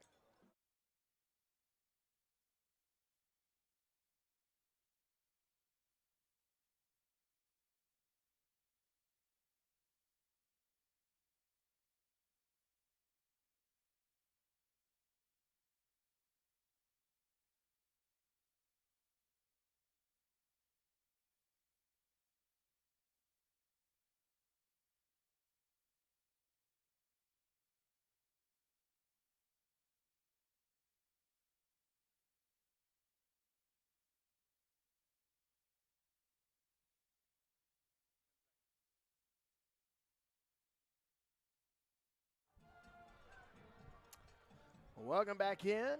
It is Crossover Radio, or Crossover Radio Sports, right here at Southern Nazarene University. Reese Carlson, Philip Larson, and myself hanging out with you. Rangers score on a 4-yard scamper by Miller. And Davis going to run out of his shoe on this kick return, and the ball is loose again. And it looks like the Rangers have fallen on top of it around the 22-yard line. And it is. It's first down, Northwestern. You know, sometimes it's just so hard to stop all the bad things from happening, Reese. I mean, it's almost kind of a cascade of just unfortunate plays. And, I mean, something has to give here for this Southern Nazarene University football team. To be able to get past some of these just incredibly bad plays that have happened. That's the third consecutive play that we've seen with a turnover. Yeah, and fumbles are just an interesting deal because a lot of people like to talk about guys just doing a poor job of holding on to the football, but a lot of times a defender just gets his helmet right on the ball in a good spot and pops it out. Sure. So first down and 10 for the Rangers after yet another fumble. Here's the snap. Dropping back, looking. Clarkson going to roll out, right side. He just decides to tuck it and run.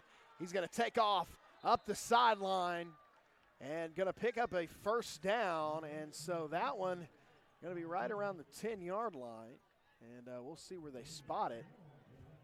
It's going to be right at the 10. So is that going to be first and goal, or are they going to move the chains there? Yeah, it's just going to be first and goal. So first and goal from the 10. They got every inch to get here. Yeah, Jake Hansen on the last play took a really tight angle, not quite able to make the tackle on Clarkson, and Clarkson squeaks by for a couple more until he's knocked out of bounds.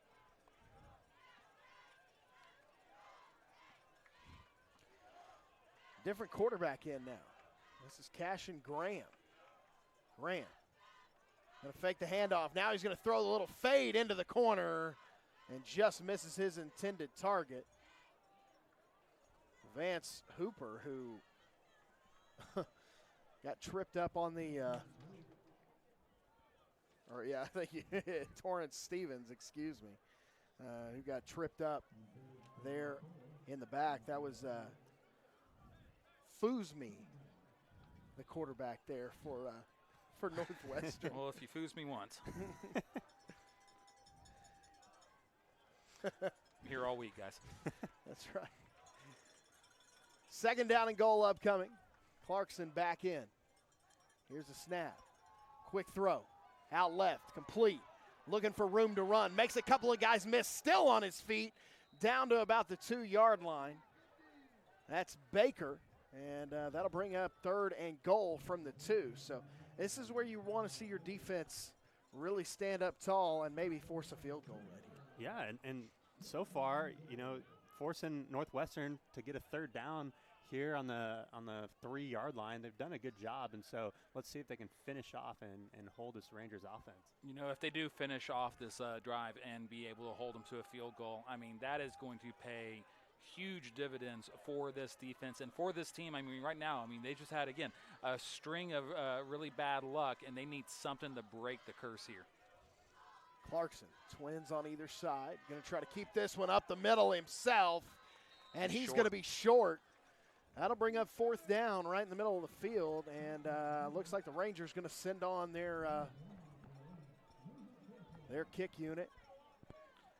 That's, again, huge opportunity for a momentum shift after, again, putting the ball in the Rangers' hands in the red zone after the turnover. For this defense to be able to stand tall and to keep them to this field goal attempt, I mean, it cannot be overstated how huge that is for this team. So here's the 3-point try. Field goal is no good. Wow. Wide left, and so just like that, after the fumble on the kick return, and the Rangers getting a chance to take over on the 22, and then third and goal from the 3, unable to convert, and they come up with 0 points. And SNU going to take over on the 20-yard line, Reese. Yeah, Philip, you're just talking about if SNU can get away with only giving up 3 points. That's a beautiful thing, but we'll take 0.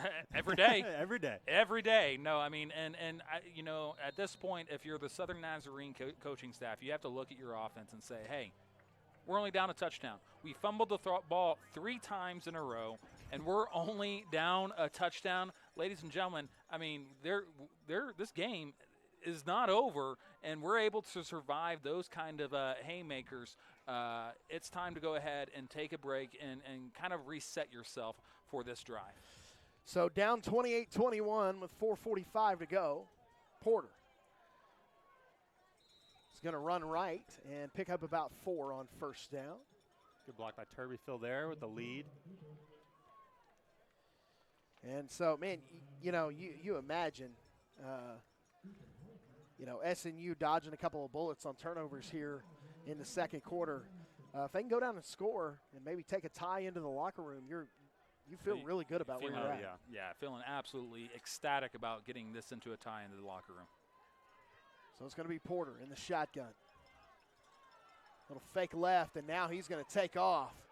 And they're going to string this one all the way out to the sideline.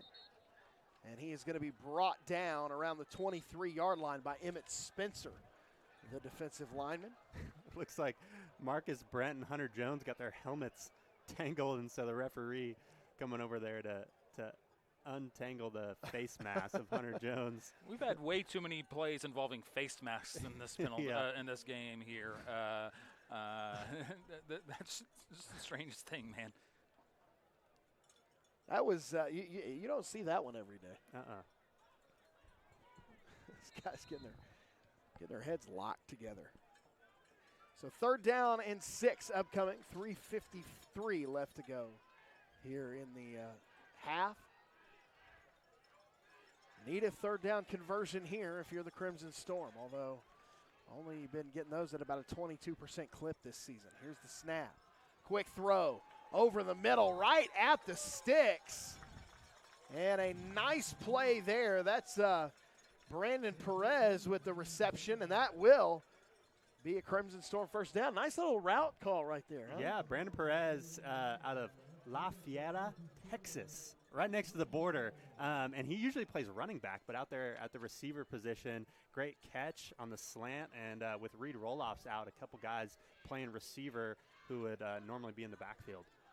So with just over 3 minutes to go here in the second quarter, Rangers lead 28-21. 1st and 10 from their own 31 are the Crimson Storm. So Porter in the shotgun, takes the snap.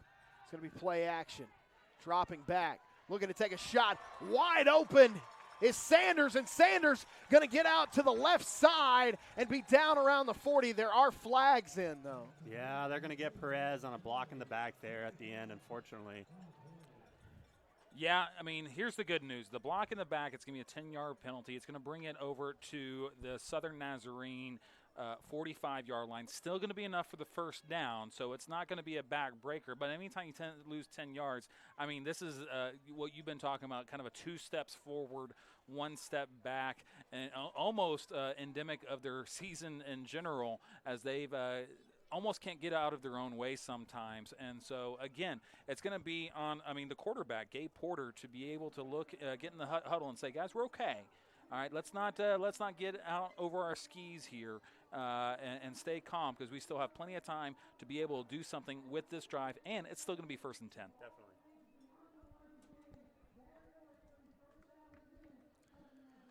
So just as we were talking about, that does still result in a 1st down, but it does back up the end of the play by about 10 yards. And so they mark the penalty at the 41. So that'll bring it all the way back down.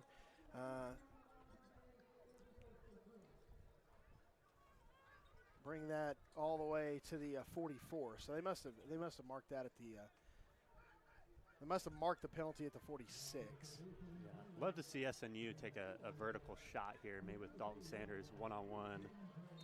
Yeah. And all of that, Dalton Sanders, that route that he had above the middle was a clean and beautiful route to get not only the yardage but the run after catch. So here's Porter. Man in motion right to left. Dropping back to throw. Does. Pass a little screen pass. Perez. He's going to grab that and be down around the, Turbyfill. And he'll grab that. He'll be down around the 46-yard line. Bring up second down and 8. Clock beginning to be a factor here, Reese, as 2:20 and counting left in the second quarter. So you do want to go ahead and walk away from this drive from points, but you also want to make sure that you don't give the Rangers an opportunity at the end as well. 2:08 and ticking. Here's the snap. Fake. And Porter just going to keep up the middle. And he's going to get around to the 49-yard line, just shy of midfield. Third down and 6, so now under 2 minutes to go. Interesting play call there. Yeah, you would think that, again, 145 and counting there at midfield, need to get some chunk yardage to put yourself in a position to get some points on this board before the half. So with 1:39, Northwestern doesn't like what they see, and so they're going to gift Southern Naz a timeout. And so at 28-21 with the Rangers on top and 1:39 left to go here in the second quarter, the Northwestern Rangers going to take a timeout. We're going to take it with them. You were listening to Southern Nazarene football on Crossover Radio. It's radio with a purpose.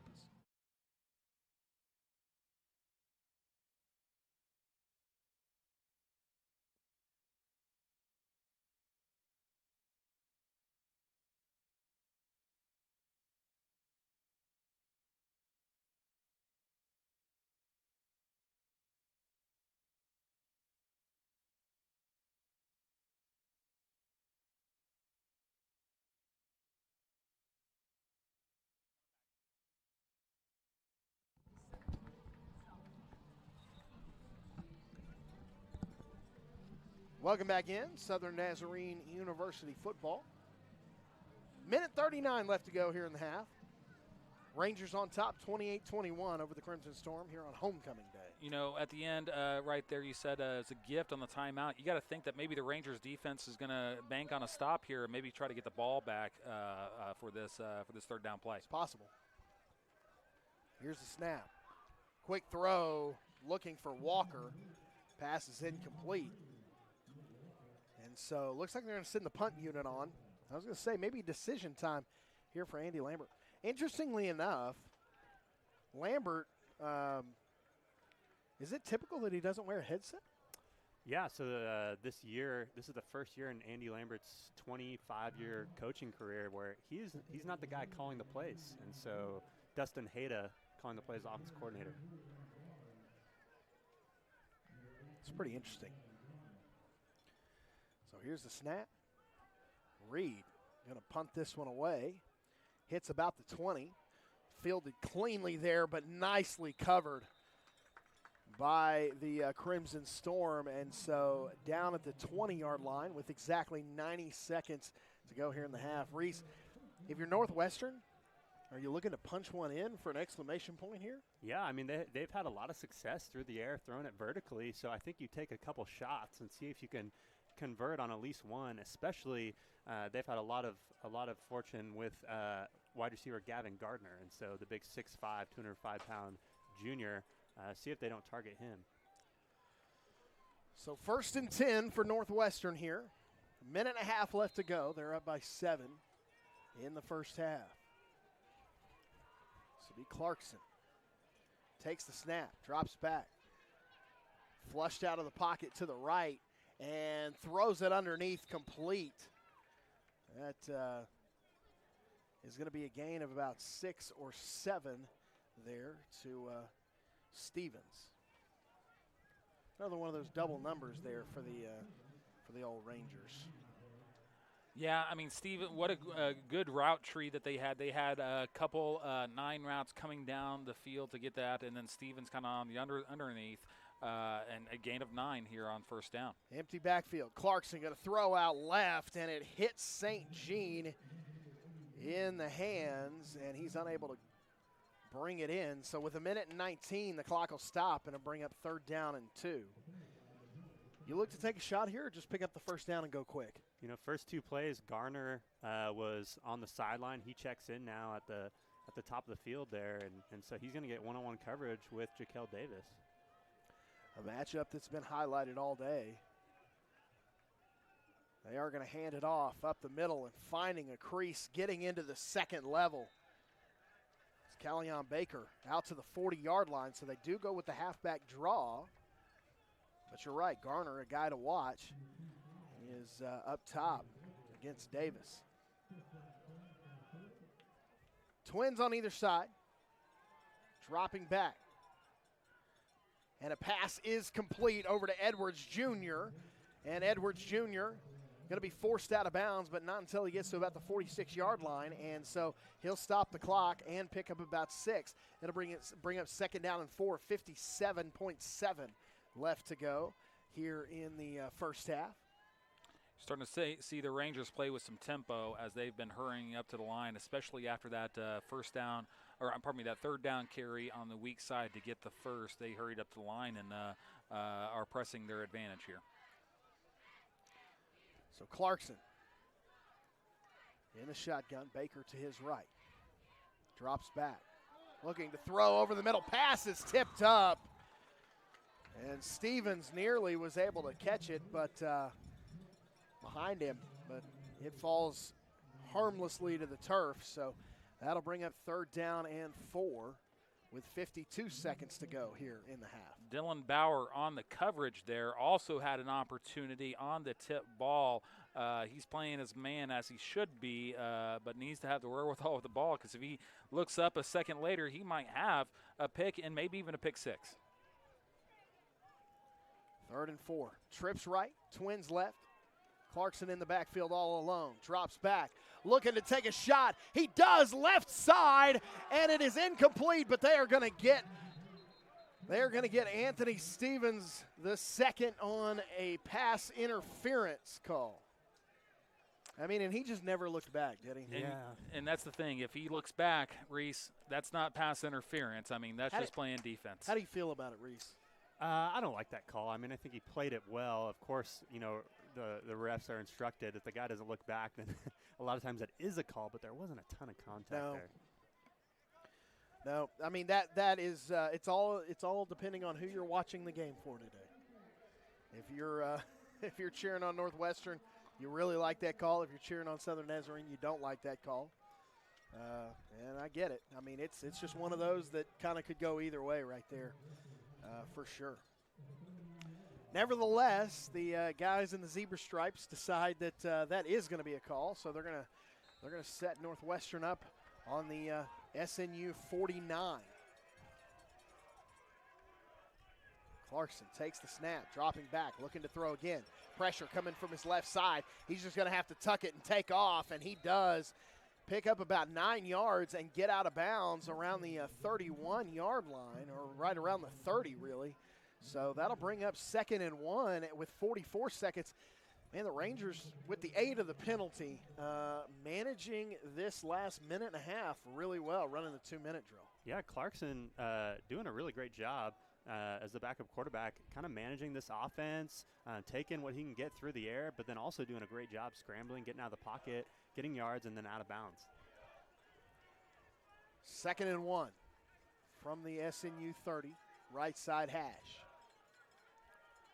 Clarkson empties the backfield. Now it's trips left, Twins right. And this is just going to be a quarterback draw. Clarkson going to keep it up the middle, evade a couple of tacklers, and then finally brought down by Josh Jordan, but not quick enough. That is going to bring up a first down at the 20-yard line, and into the red zone go the Rangers. College, the clock does stop as they move the chains, which is to their advantage. Rolling again, 30 seconds left in the half here. Clarkson dropping back with half a minute left. Fires over the middle, and the pass is complete inside the 5 to around the 2-yard line. That is Denzel Davis with the catch there. And so that'll bring up 1st and goal. They're going to go quick. Handoff up the middle. Looking for the end zone and finding it is Callion Baker. And what was a 1-score game now is a 2-score game, 34-21, Northwestern, pending an extra point.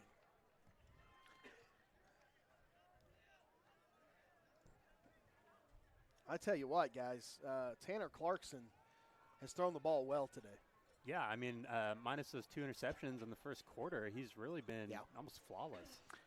And even then, the first interception was a tipped ball, and it took a Superman-like reception from the defensive end position to get the interception. So it's really, I mean, yeah, it's going to be 2 interceptions in the box score, but as they review film, they're not going to hold that first one to Tanner on that one.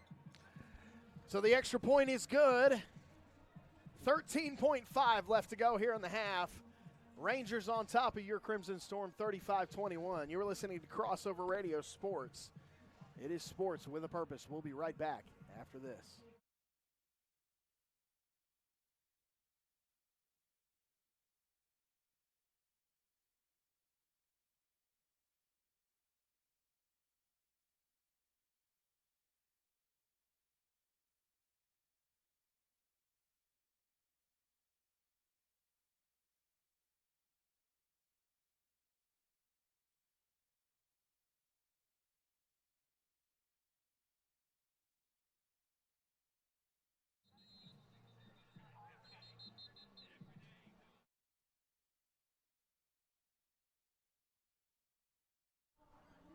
Welcome back in. It is Crossover Radio, 35-21. Rangers on top after that scoring drive.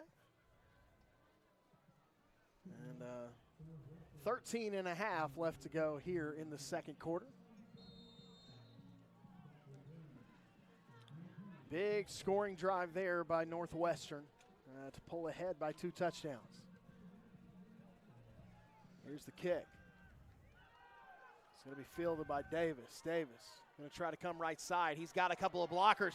Finds the sideline. He's tiptoeing, and he's just unable to stay in bounds. He's out of bounds at the 39-yard line. Man, I tell you what, I thought he was going to take him another one back. Yeah, you never know when Jaquel gets the ball, and you got to credit the kick return team for SNU. They've been getting some good blocks, too, and giving some lanes for Jaquel Davis to do his thing. Well, you're at the 39-yard line, Coach. Is it Hail Mary full of grace, the Lord is with me? I think you do. If you're SNU, you open up the playbook and just try to throw one deep. SNU 1 timeout remaining. Or they'll take a knee. It looks like they're Or they're going to go ahead and take it to the locker room. It looks like they're good to take this one to the locker room. And so Okie doke. down by 14 here at the half on homecoming. 35-21. The Northwestern Rangers on top. You were listening to Crossover Radio. It is radio with a purpose. We'll be right back after these messages for your halftime show.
Welcome back in. It is Southern Nazarene Crimson Storm football right here on Crossover Radio Sports. 35-21.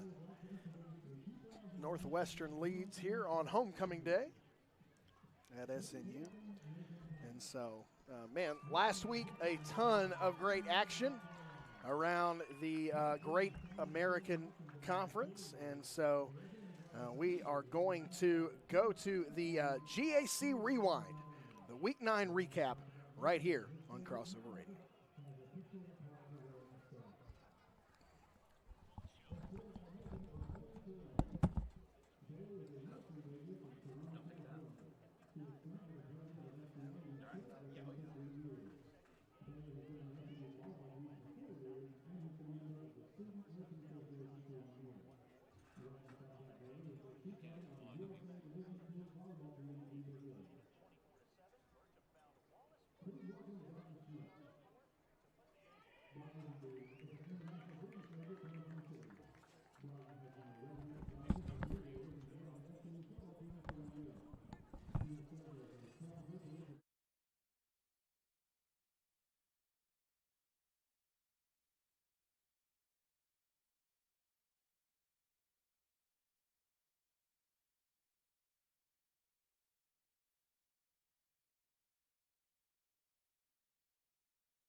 And we appreciate that Week 9 recap from the Great American Conference. We're going to run to a quick break, and on the other side, we will have some scores and updates from around the conference right here on Crossover Radio Sports, your home for Southern Nazarene Athletics.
Welcome back in to Southern Nazarene University, the SNU band on the field right now. I am Coach Coleman. Alongside me, Reese Carlson and Philip Larson.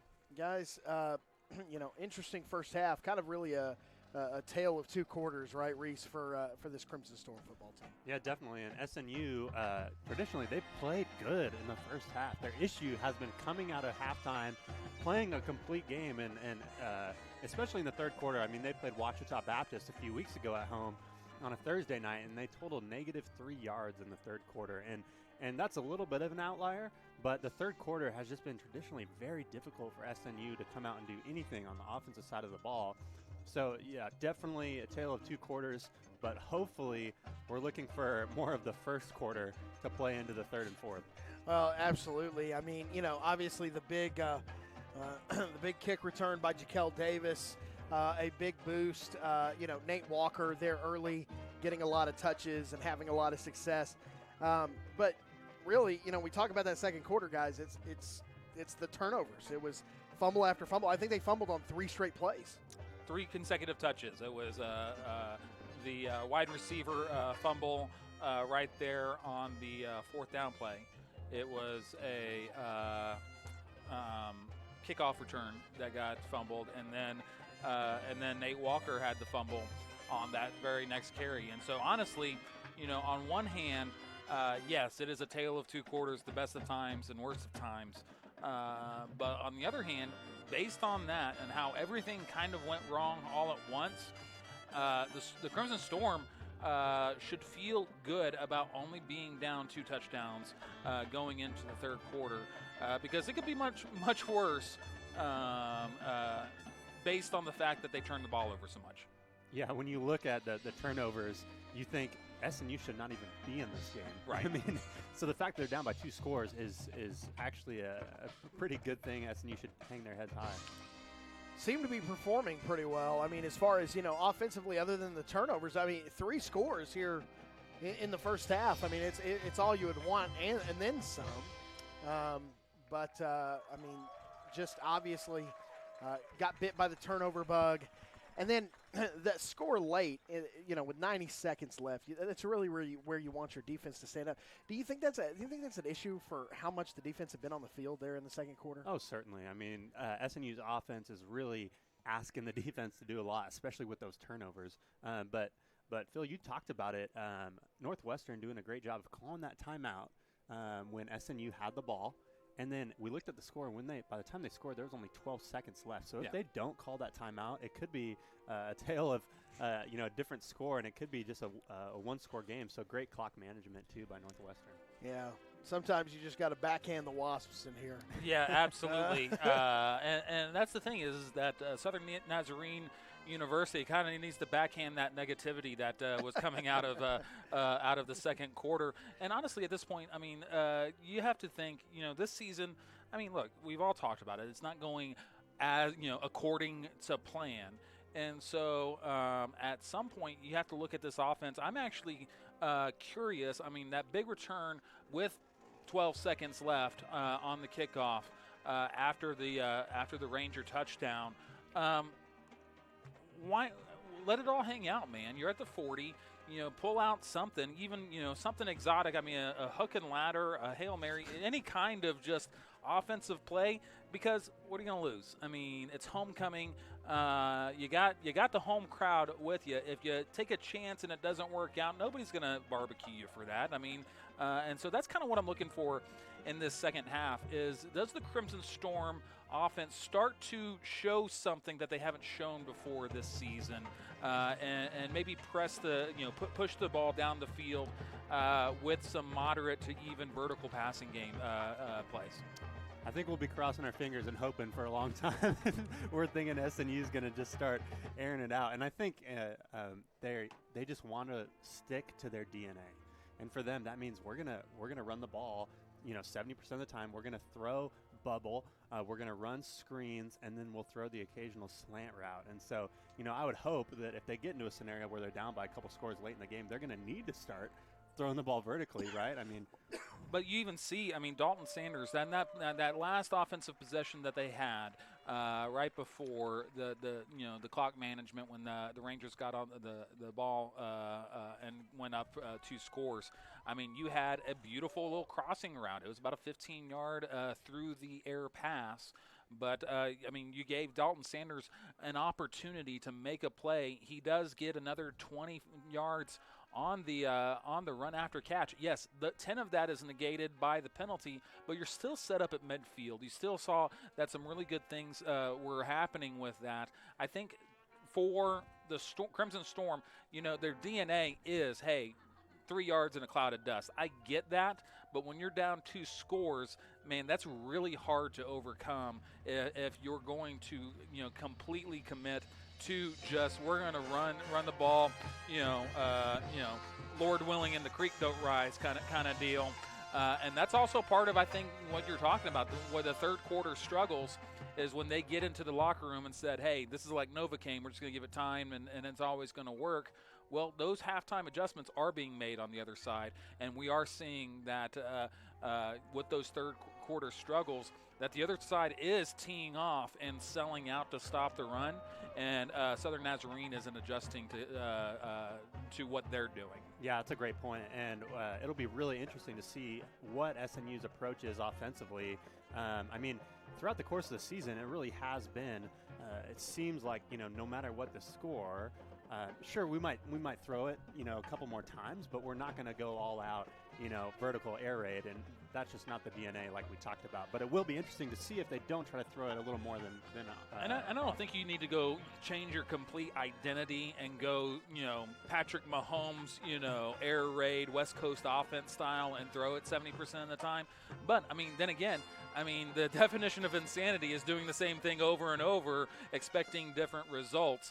And again, I mean, at this point, you know, as a coaching staff, I would look at these guys, especially, you know, Gage Porter has had some really good passes down the field, and I would want to see more of that. And ultimately, it's one of those things, again, homecoming crowd. You know, you got 2 wins. This is a winnable game against a evenly matched opponent. What do you got to lose, man? I mean, let it all hang out. And you know, some may say that it was desperation, but I would say it's just adjusting to what is in front of you. Sure. Well, that's some good insight there into the first half and possibly what we'll see in the second half. By the way, let's talk about a couple of scores from around the Great American Conference. A couple of games already final today. OBU beating Southwestern 35-21 today, and Washita Baptist, the other OBU, beating The lesser OBU. Arkansas Monticello 35-7. And by the way, just in case you were wondering about that Florida State coaching vacancy, Deion Sanders is it prime time in Tallahassee? Is a name on the list right now. Yeah, I bet he is. Yeah. And I mean, want to update from the big national game going on right now. LSU at the half, 33, Alabama 13. So brewing upset in Tuscaloosa. Going to be interesting. All right. Well, not going to hurt my feelings. That's right. Let's run to a quick break as the Crimson Storm band exits the field. Man, they were getting after it there. You guys can probably hear that through our headsets, man. I'll tell you what, some talent in that crew right there. All right, 3.5 minutes left in halftime. We'll be right back after this. Teams coming back out on the field. Second half action getting ready to come your way. You're listening to Crossover Radio Sports. It's Sports Talk with a Purpose.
Welcome back. It is Crossover Radio Sports and SNU and Northwestern getting ready to go here in the second half. Got several recruits here today. One of your, what'd you say, former students there? Reese? Yeah, Judson Rowland from Mustang High School. Coming Boy, up. they're having a year over there at Mustang. Man, they are. Man. Yeah. Yeah. Yeah, it's been a lot of fun this year in high school football. And A lot of interesting results through the season. I mean, Jinx and Union on the east side are down. Bixby is looking well. And then, of course, the fighting Gunner Gundies. Jiminy Christmas. I mean, between Stillwater, Bixby, Owasso. and Owasso, I mean, you know, there's some teams out there. I think I was getting some work done on my car, and my brother and I were talking and said that this is the first year that both Jinx and Union are playing on the road in the first round, since the early 80s. That does not surprise me even in the least. Yeah. Wow. Yeah. So SNU won the toss at the beginning of the ball game. They elected to defer. This would be the time to take the football. So we're getting ready to get the second half underway. SNU will receive. Northwestern a kickoff. I mean, do you think, Reese, you need a score right here to really at least turn this back into something? I think you need a drive. I think you need to methodically work your way down the field and pose your will, show the opposing team that you're here to put up a fight.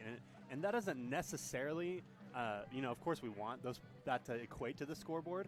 But even if it doesn't, and you're saying that we can move the ball on this team and at least get a good drive together, I think that'll get some momentum back to SNU. And I think the other end of that is that we cannot underestimate the toll that this defense has had to pay for being on short fields and being on the field so much. So I think a long drive, just if for nothing else, not that they need the rest coming out of halftime, just to maybe save some of those hits for perhaps later and not have to spend them here early in the third quarter. All right, so SNU, white helmet, crimson top, white pants today. Going to be working from our left to right here in the booth, from the north end zone to the south. All right. SNU set to return. Turby, Phil, and Davis both back there. Kick is going to be to the far side. That is going to be Jaquel Davis. There goes. 15. Finds some room up the sidelines. Now he's got a blocker in front, and he's caught by the kicker, but not until he gets to the 42-yard line in Northwestern territory. Man, I'm telling you, he's a demon with that speed. Yeah, man, he is. And I mentioned this before, but Jaquel Davis is the type of guy where if he was a couple inches taller, I mean, the dude would be playing for an SEC team. He is that athletic when he plays, and so he's electric. I mean, we've seen it in this game. I mean, this is the third return that he's had that has either gotten pretty close to midfield or beyond, and of course there is the kick return for the touchdown. So 1st and 10, already in Northwestern territory. Here's the handoff around the corner to Walker, and Walker going to be shoved out of bounds for no gain. Little forearm shimmy as he was shoved into the Northwestern bench there.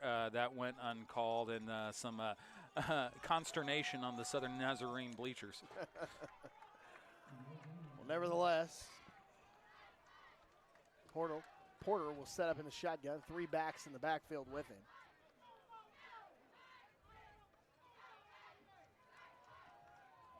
It is going to be Walker as the deep back. Send a man in motion. Run left.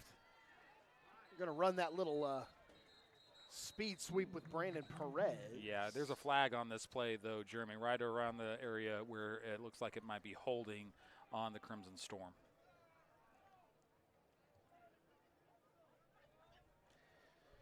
So a nice run by Perez there. Should be negated, though, because of the hold.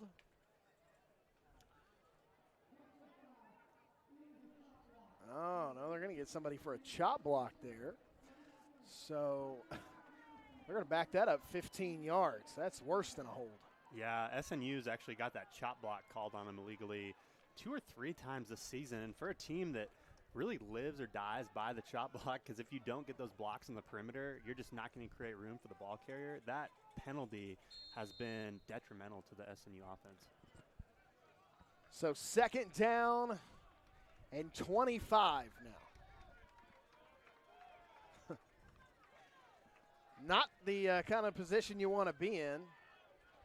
All the way back on their own 42.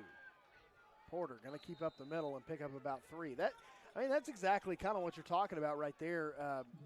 Reese is, you're second and a mile, second and a mile, and we're just going to run quarterback right up the middle. Yeah, they love to run Gage Porter, and like we talked about, obviously down a distance you're going to switch up your tendencies somewhat, but more often than not, SNU wants to stay true to that run-pass balance. And you're actually seeing Northwestern starting to sell out. I mean, you just have single high safety and man coverage across the board. I mean, they're daring Southern Nass to pass this ball. Here's a snap. Porter going to look to throw a little screen here. It is complete, but brought down quickly. It is going to be Colby Branch, the big wide receiver. And so that'll bring up 4th and 20. And so, man, you hate a kick return all the way to the 43-yard line on the other side, and they're going to have to kick this one away on their own side of the 50, Reese. Yeah, we talked about coming out slow in the 3rd quarter has been SNU, and so far no different as they go 3 and out. So back to return. Oh, almost got that one. That's going to be Garner, and he'll call a fair catch right around the 13-yard line, and he makes it. 35-21 here, 12:33 left to go in the 3rd quarter. A 3 and out for SNU to start the 2nd half. You are listening to Crossover Radio. It's radio with a purpose.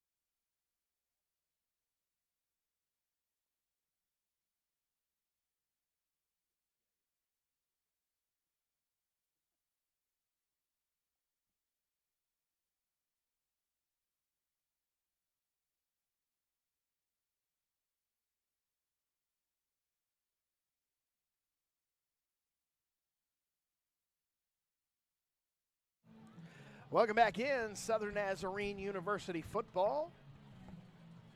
12 and a half to play here in the 3rd. Opening drive for the Crimson Storm goes 3 and out. And so Northwestern going to take over on their own 13-yard line after the fair catch made by Garner. And so we'll get our first look here in the 2nd half of Tanner Clarkson and this Ranger offense. He'll send a man in motion. Clarkson. And it's going to be a flag. Looks like a false start there. Yeah, a little cheating on the play. So, man, yeah. So it is a false start against the Rangers. Man, you don't want to back up 5 yards when you're back here. That's it's going to be tough. So to bring up 1st down and 15 from inside the 10-yard line around the 9. And so Clarkson and this Ranger offense going to start in the hole automatically. You think Clarkson was a change just because they had been having struggles on offense there, Reese? Yeah, I had no idea that he would be playing this much in this game. Snap, handoff. Up the middle, out to about the 11-yard line. It's Stevens. Clarkson has looked very good, though. Yeah. He's looked incredible Yeah. tonight. I mean, he has had some really good deep balls. I mean, the deep ball has been there on several plays for this Northwestern offense, and has also hurt this Southern Nazarene defense with his legs as well. Mm-hmm. So it's going to be trips left in a bunch, a single up at the top. Clarkson in the shotgun, Miller to his left. Here's the snap, quick throw. Out, left side, pass complete to Edwards Jr. And he gets out to about the 12-yard line. No, I'm sorry, 17-yard line. And so that'll bring up third down and about 7. Just under 12 minutes to go here in the third quarter. Well, I tell you what, Northwestern not in any kind of a hurry here. They're going to try to eat as much clock as possible and just take some air out of this game. Big defensive stand right here for Southern Nazarene if they can get off the field. Third down and 7. Clarkson going to roll right, looking to throw in that direction. Finally lets it go down the sidelines. Passes incomplete. No flags. Good coverage. And so SNU going to force their own 3-and-out here. I tell you what, if you didn't have a great drive to start off, at least defense comes up righteous right there, right? Yeah, that'll give you some juice from the defense side of the ball, and then flip the field a little bit too, depending on this return. Josh Jordan in at punt return, usually Reed roll-offs spot, but with Reed out with injury, Josh Jordan will take over. Yeah, and we have not gotten an injury report on Reed. If we hear anything, of course, we'll get that to you, but definitely looked like a left arm or left shoulder. So flags on the play. It feels like that perhaps someone's got maybe an extra guy here on their special teams coverage here. Uh-oh. Yeah, so Southern Nazarene does have decide to not only have the 12th man in the stands, but also have a 12th man on the field. So they get that adjusted, and that'll just back everything up 5 yards for the Crimson Storm, or scoot everything up 5 yards if you're Northwestern. 11:16 left to go here in the third quarter, 35-21. Almost got it. Rangers on top. Here's the punt. Now, I'm not so sure that one wasn't tipped. And it is going to roll down and be down around the 40-yard line. So not a bad punt, but, man, a lot of pressure. And interesting that Northwestern didn't let that roll a little bit. Looks like it was taking a little bit of a Ranger bounce. And it is down early at the 40. I mean, look, it's a game of inches. Probably not going to mean a whole lot, but that's a difference probably about 5 or 6 yards on that. But again, SNU with good field position. Yes, no, well, like listen. Yeah. When your enemy's making a mistake, let them. And Yeah, so, I think at some point, Southern Nazarene University is going to have to take advantage of even a minor miscue, like fielding a punt early and giving Southern Naz an extra 5 yards of field position. Yeah, when you're down in a spot like this and everything seems like hasn't been going your way in terms of turnovers, you got to take those advantages where you can get them. Yeah, even a toe hold is something that you can use to lift yourself up and climb up the mountain.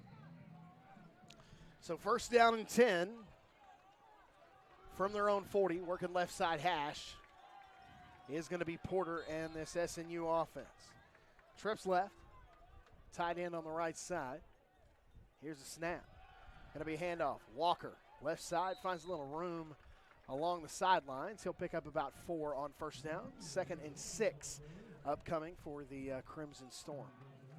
They've been getting Nate Walker involved early and often here in the third quarter again. Yeah, which was actually surprising for me to see. It hasn't been the story of this entire season. Now, Nate Walker has played very well, but he's done it with very few touches. And so I love how they're trying to get him more involved, not only running the ball, but hitting him on some screen routes as well.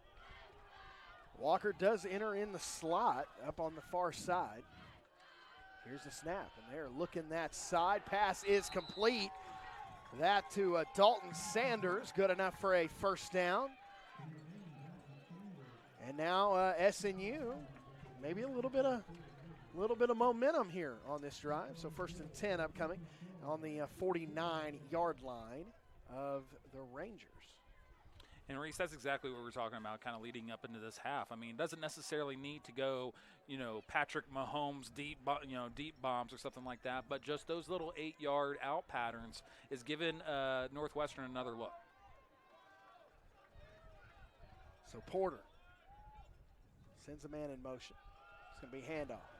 Walker up the middle, going to get out to about the 45-yard line. That's where forward progress will stop. So again, from 1st and 10 to 2nd and 6.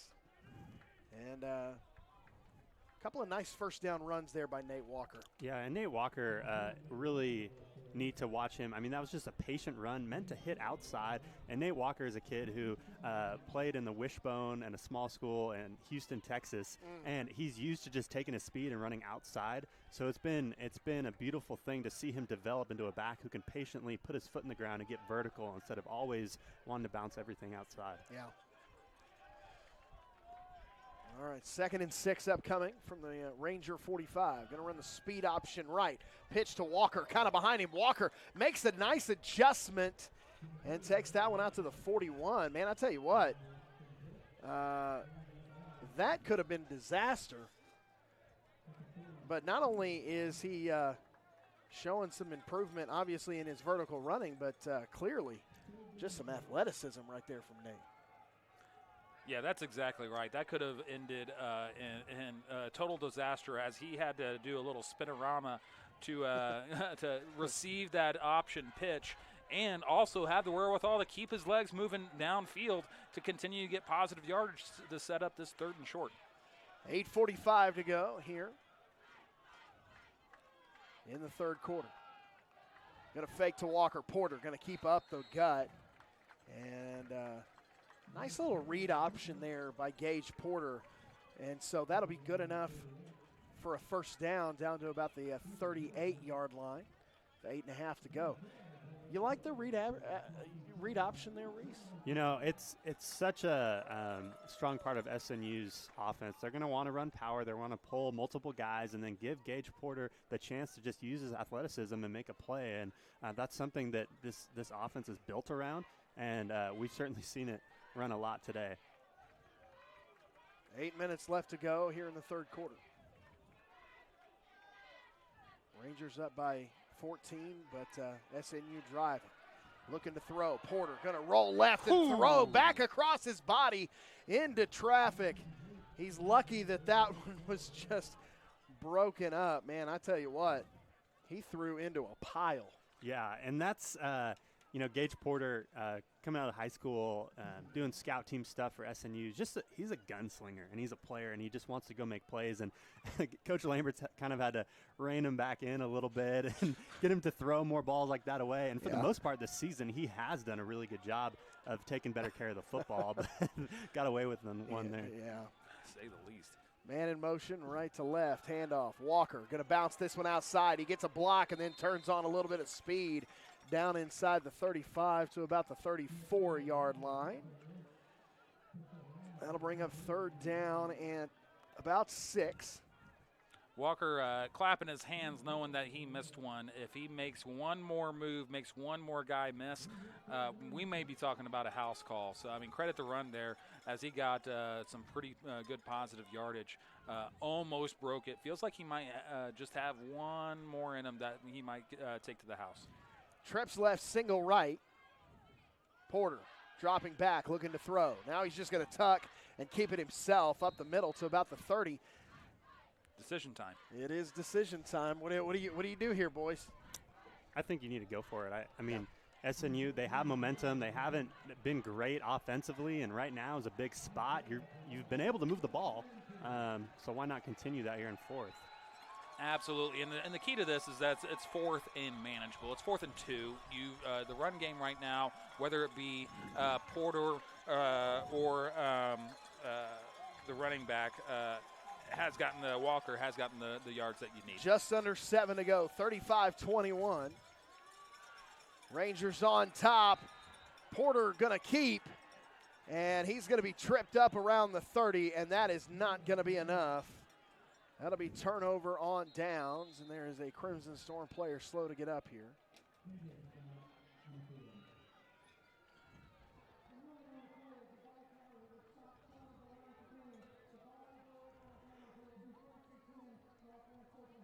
I haven't seen a number yet. Have you guys seen a number? That's the offensive lineman, Danny Guajardo. Number 78, I believe. Guajardo. Yeah. So Northwestern going to take over on downs. They're going to tend to Guajardo, and we are going to step aside. You are listening to Crossover Radio Sports, your home for SNU football.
It is Crossover Radio Sports, your home for Southern Nazarene Athletics. I am Coach Coleman.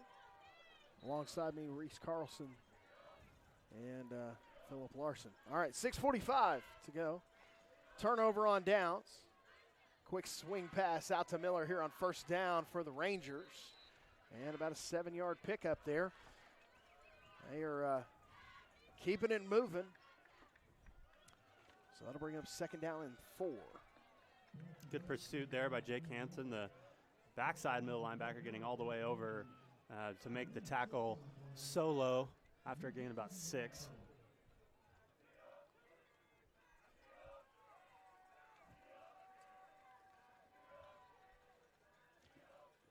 Here's the snap.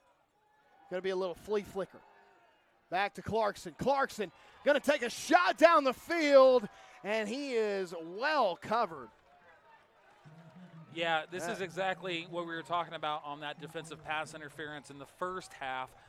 Got his head turned around this time. As much, if not more, contact on the route, but because he's playing the ball, because the defender has as much right to the ball as the receiver. Zebras keep the flag in their pocket. That was just textbook coverage for Southern Nazarene.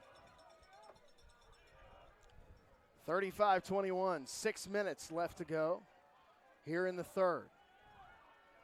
Clarkson looks left, throws, pass is complete. Nice catch by Garner there on the far sideline. And so that will be a first down, and the Rangers climb out of the hole there on a 3rd and 4. Garner has absolutely just eaten the secondary up today, and another first down catch there adds to his stat list.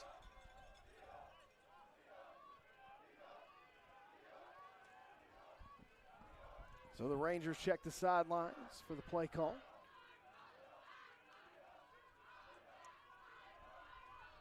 Clarkson in the shotgun. Sends Stevens back across.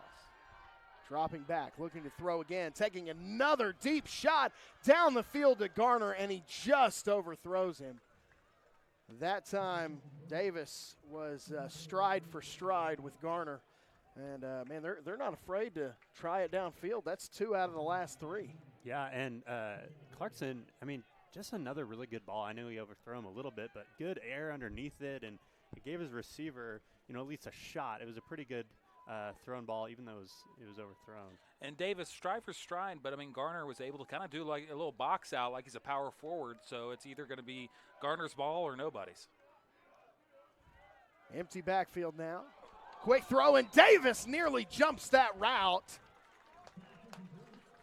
And Davis, I think, tired of being picked on over there, put his foot in the ground and drove on that. We've seen him take one just like that back for a touchdown. Yeah.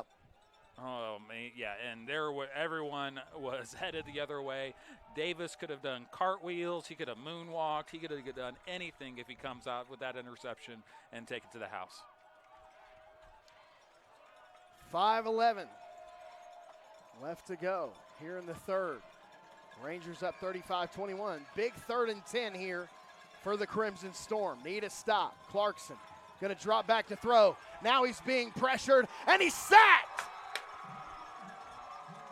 And that was Beautiful play right there by Ethan Spurlock and that front line. Yeah, great job by James Love, kind of forcing him out of the pocket, and then Ethan Spurlock, the senior, able to get the sack. Great play. So 4th down and about 18 here, and so they're going to have to punt this one away. Almost got that last one. Let's see if they come after this one too.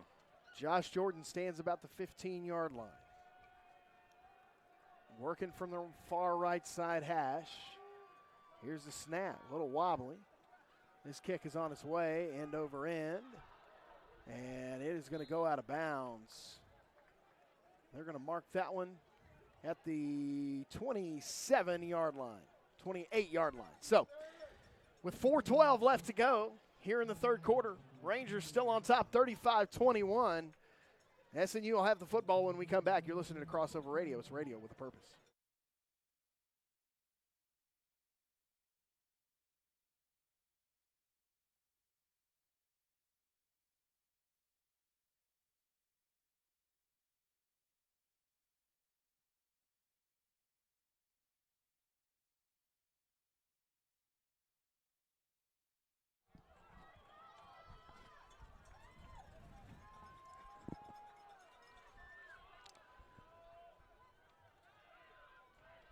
So it's going to be SNU on offense again. Quick swing pass out to the left side.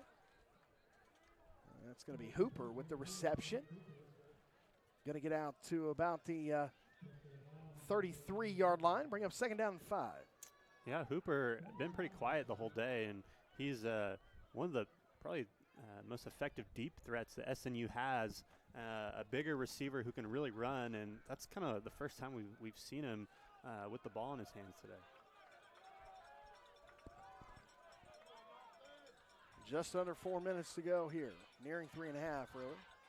Porter looking to throw, and then the pocket just collapses on top of him, and he's brought down. So that's going to bring up 3rd down and 11. Man, you hate to take a sack like that right there. You know, Reese, I mean, Porter looked like he just didn't know what he wanted to do with the football. It looked like he had somebody open in the flat, but second-guessed himself, then came back to the middle, third-guessed himself, then looked like he wanted to tuck it and run, and by that time, the Rangers were already in the backfield. Yeah, and on top of that, with Guajardo out, you have Tyler Edsel, number 76, in there, and so you just have some different guys playing offensive line as well. 3rd and 11. Going to fake the handoff. Porter just going to keep it himself. Out to about the 34-yard line. That's not going to be anywhere near enough. A pickup of 6, but that's still going to leave him about 5 short. So 4th down and 5, and here comes the punt unit. You like How that? about a Ryan Reed just maybe direct snap punt rush? He's big enough. Kidding. Or am I? Do you like that call on 3rd down, Reese? It's not uncharacteristic of SNU, I'll say that. Here's the punt. That one's going to hit about the 40 and take a nice SNU roll to about the 45. So with 2 minutes left to go here in the third, your score's still the same. Rangers 35, Crimson Storm 21. You're listening to Crossover Radio Sports. It is Sports Talk with a Purpose. We'll be right back after these messages.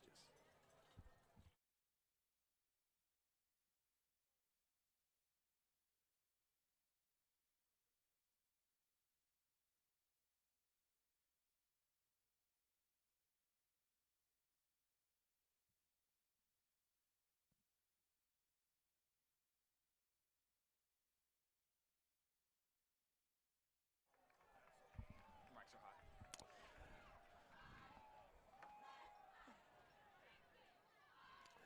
Welcome back into the broadcast.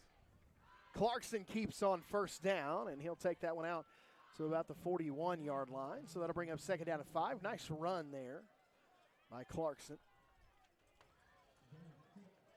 Tanner Clarkson is Redshirt freshman. So I mean, the freshman is showing a lot of moxie here in this start today against this Crimson Storm defense.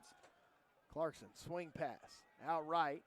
Pass is complete to Edwards Jr., and Edwards Jr. going to get right near the first down mark, and I believe he's going to have enough. He does. At the 46-yard line, so first and 10 upcoming as we near a minute to play here in the third quarter. Yeah, not very often you see a screen pass thrown to your tight end, but Edwards, probably not your typical tight end either. Kid's pretty athletic, and the senior made a couple guys miss and broke some tackles to pick up the first down. A few personnel changes happening. And going to be first and 10 from their own 46. Sending a man in motion. They're going to give it to him. That's Garner. They want him with the ball in his hands any way they can get it, but only a pickup of 1 there on the speed sweep by Garner. Looked like one of those little touch passes on the sweep that we've seen a lot and a lot through college football and even in the pros that has caused some problems there, Coach. Well, nevertheless, I mean, I don't hate the idea of getting the ball in Garner's hands. He's been a playmaker all day. But well read there by this SNU defense.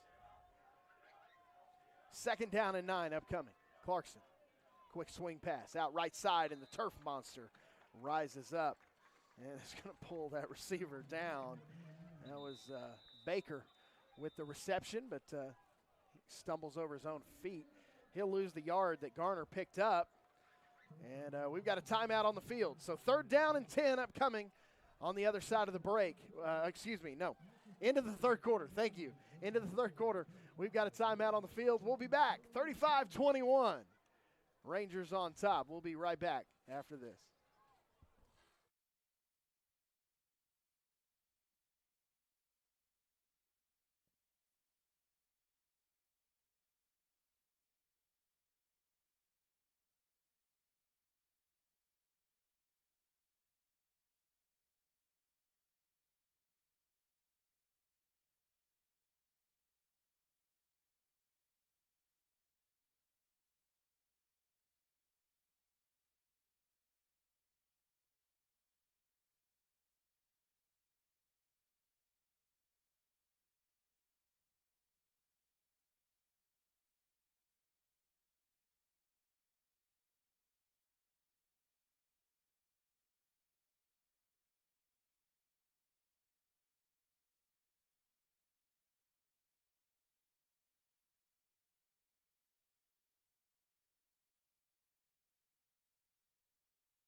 So we'll switch sides of the field.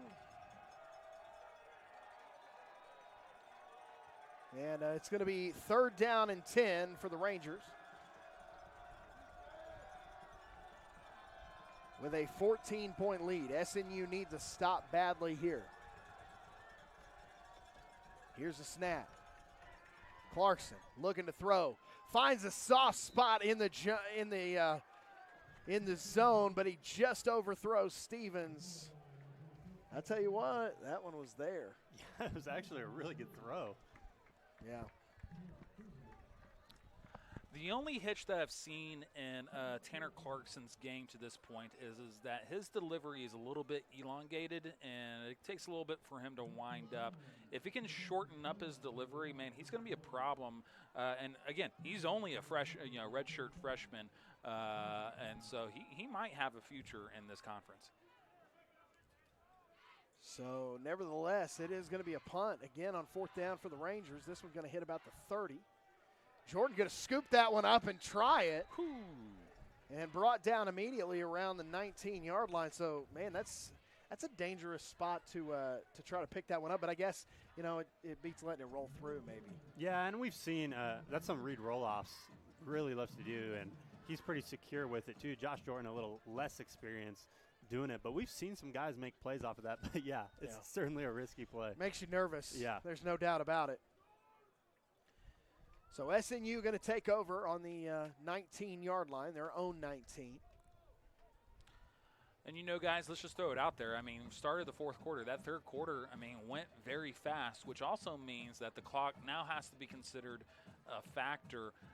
This is probably the most important drive of this game for the Crimson Storm.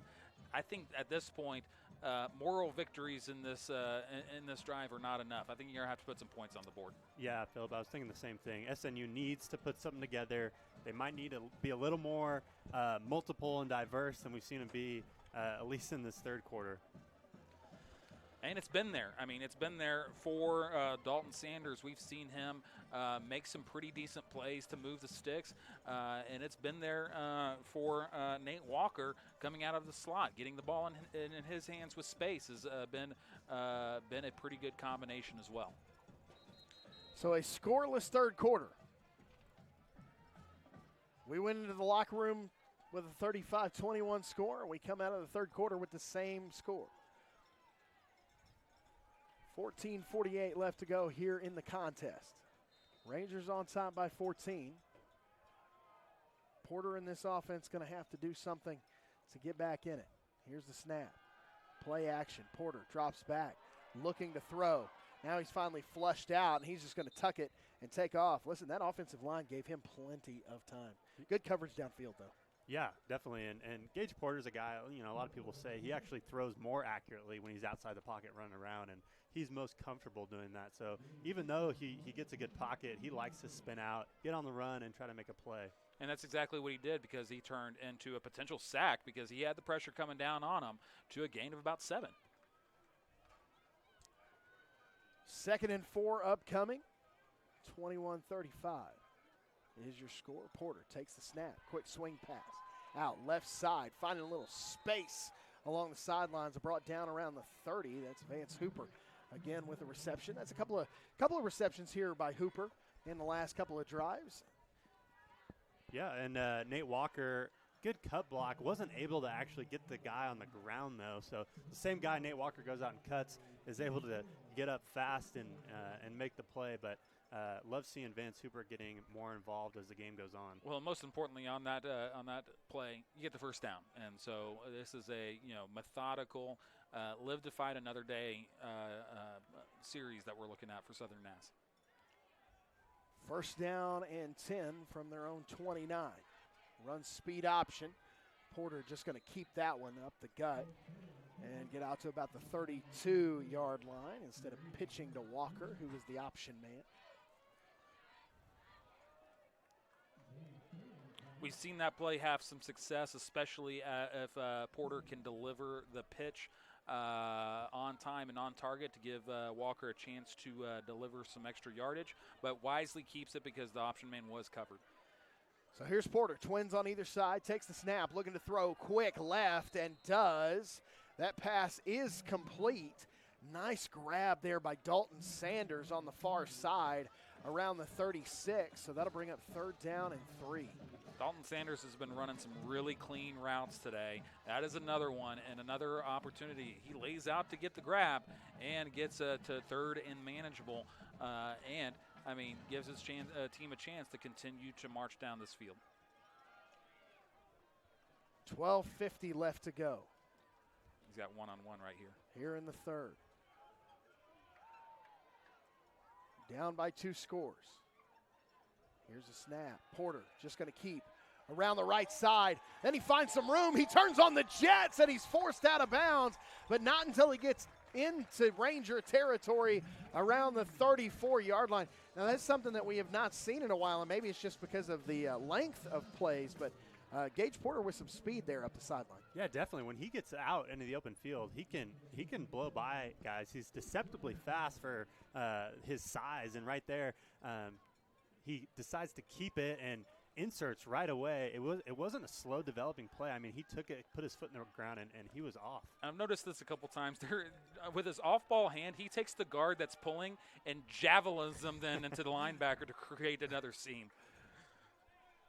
So with 12 minutes to play here in the ball game, Porter on first down going to keep, and that time he is just going to be locked down. That's Brent again. Man, I tell you what, he has wreaked havoc today. Yeah, he's absolutely been a part of a lot of the big plays. He was a part of one of the fumble recoveries that we saw earlier in the first half, and has been a disruptive force. I mean, I feel like we've been calling his name quite a bit this evening. So that'll bring up second down and 11 for the Crimson Storm. I mean, you have to score on this drive, don't you? Yeah, I think it almost feels that way. Yeah, looking at the clock and seeing how SNU's offense has been in the third quarter, I mean, it's do or die in this drive, I think. Gabe Porter realizes that as well, the importance of this drive. Didn't like what he saw, and so I think that's a wise timeout to go ahead and talk about this. All right, so SNU going to take a timeout on second and 11. 11 minutes and 12 seconds left to go here in the final quarter. You are listening to Crossover Radio Sports. This is SNU football.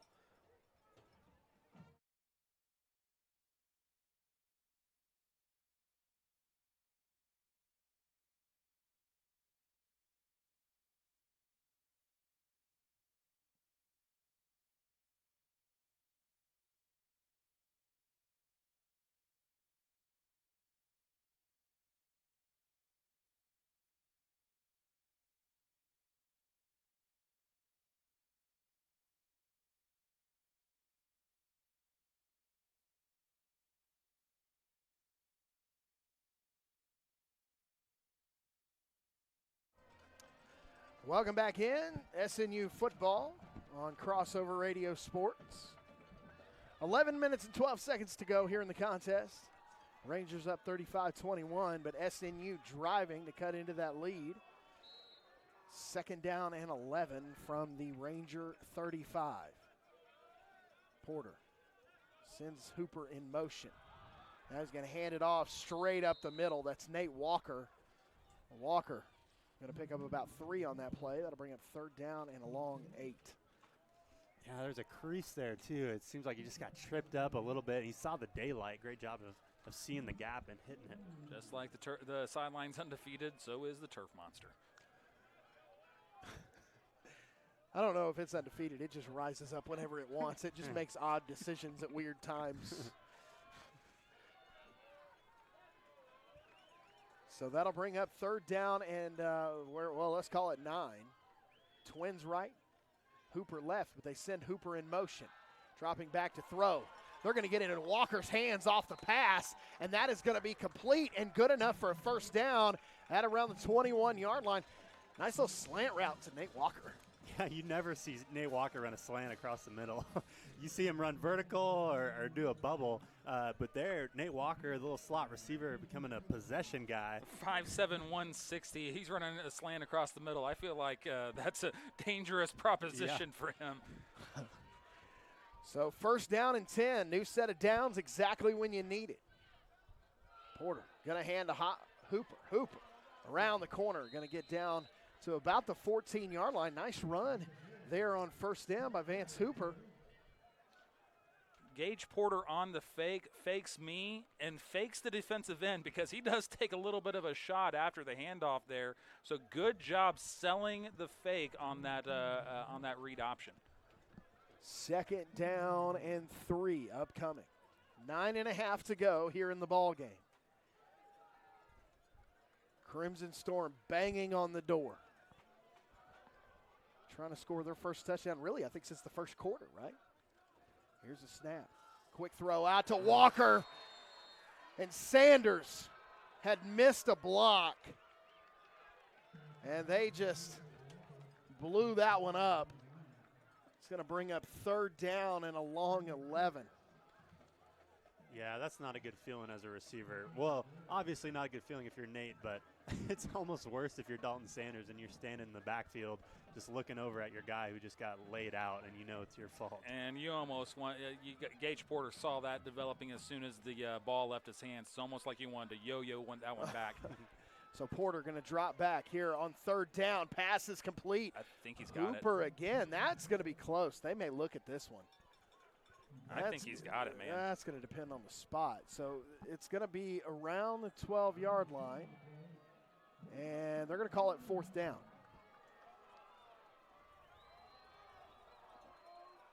Jiminy. Fourth and inches. This is the play right here. Porter in the shotgun, sends Hooper in motion. Now they're going to look back at the sideline. 10 seconds to go on the play clock, and SNU going to have to burn another timeout here with 8 minutes to go in the fourth quarter. They'll take a timeout on the field. We'll take it with them. You are listening to Crossover Radio Sports, your home for Southern Nazarene football.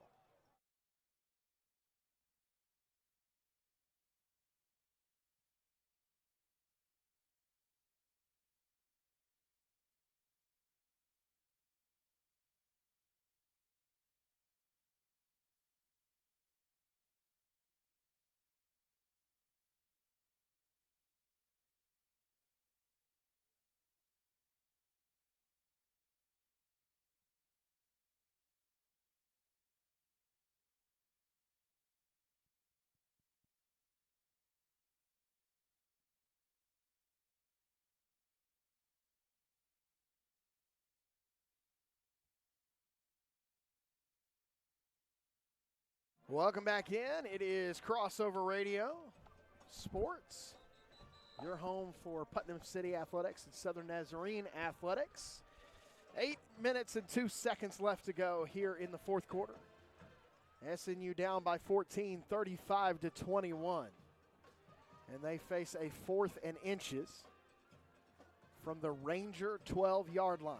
So inside the red zone. Listen, I know I'm just a lowly color commentator here, and it'd be really awesome, a naked bootleg with a couple option routes coming across on a drag, going to the right there. Are you trying to Tony Romo? A little bit. Sends a man in motion. He's going to fake it, try to get around the right side, and just stood up. And that is going to be a turnover on downs at the 15-yard line. That one never stood a chance.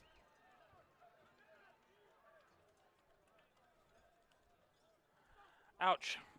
That is one of those plays you kind of wish you had back.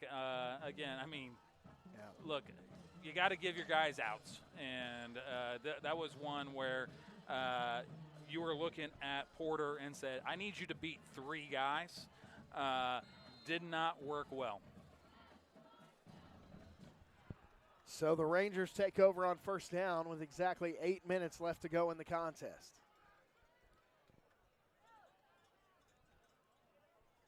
First down and 10. Upcoming. Clarkson. Going to fake the handoff and keep left side.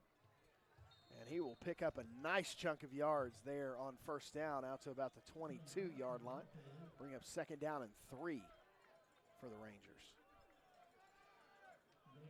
Clarkson again just showing a little bit of kind of wisdom beyond his class there. Just look, methodically knows the situation, knows that the game is in control, just avoiding the big mistake and protecting the football. 7.5 to go. Second and 3. Here's a handoff. Trying to get around the left side. There's a flag down. That one's stretched out and well read. That was Baker on the carry for no gain, but there is a flag down. Imagine this one.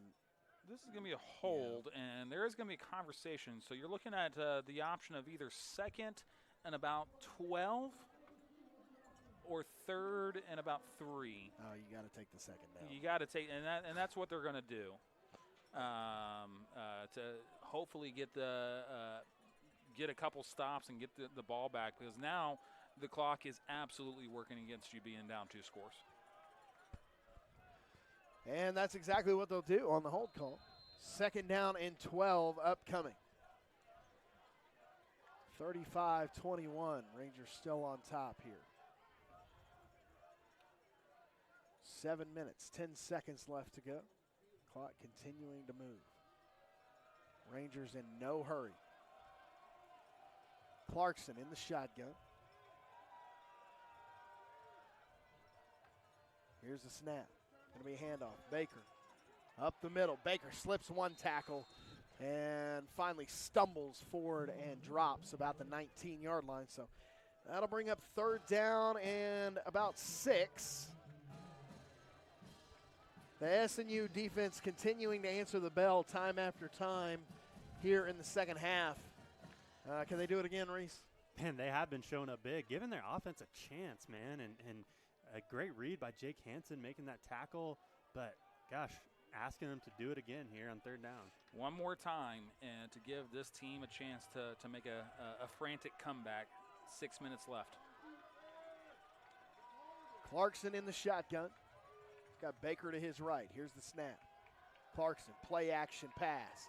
Plenty of time. Throws left side, and that pass complete to Garner out to the 32-yard line, and that is going to be a 1st down.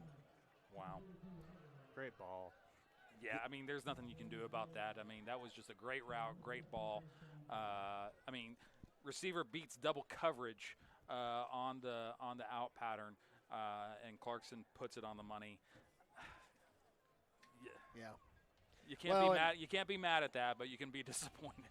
And Garner just continuing to be the thorn in the side of this Crimson Storm defense.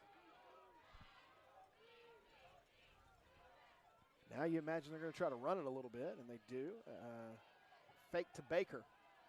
Clarkson just going to keep it and gash up the gut out to the 46-yard line. Clarkson fired up as he picks up a 1st down nearing midfield.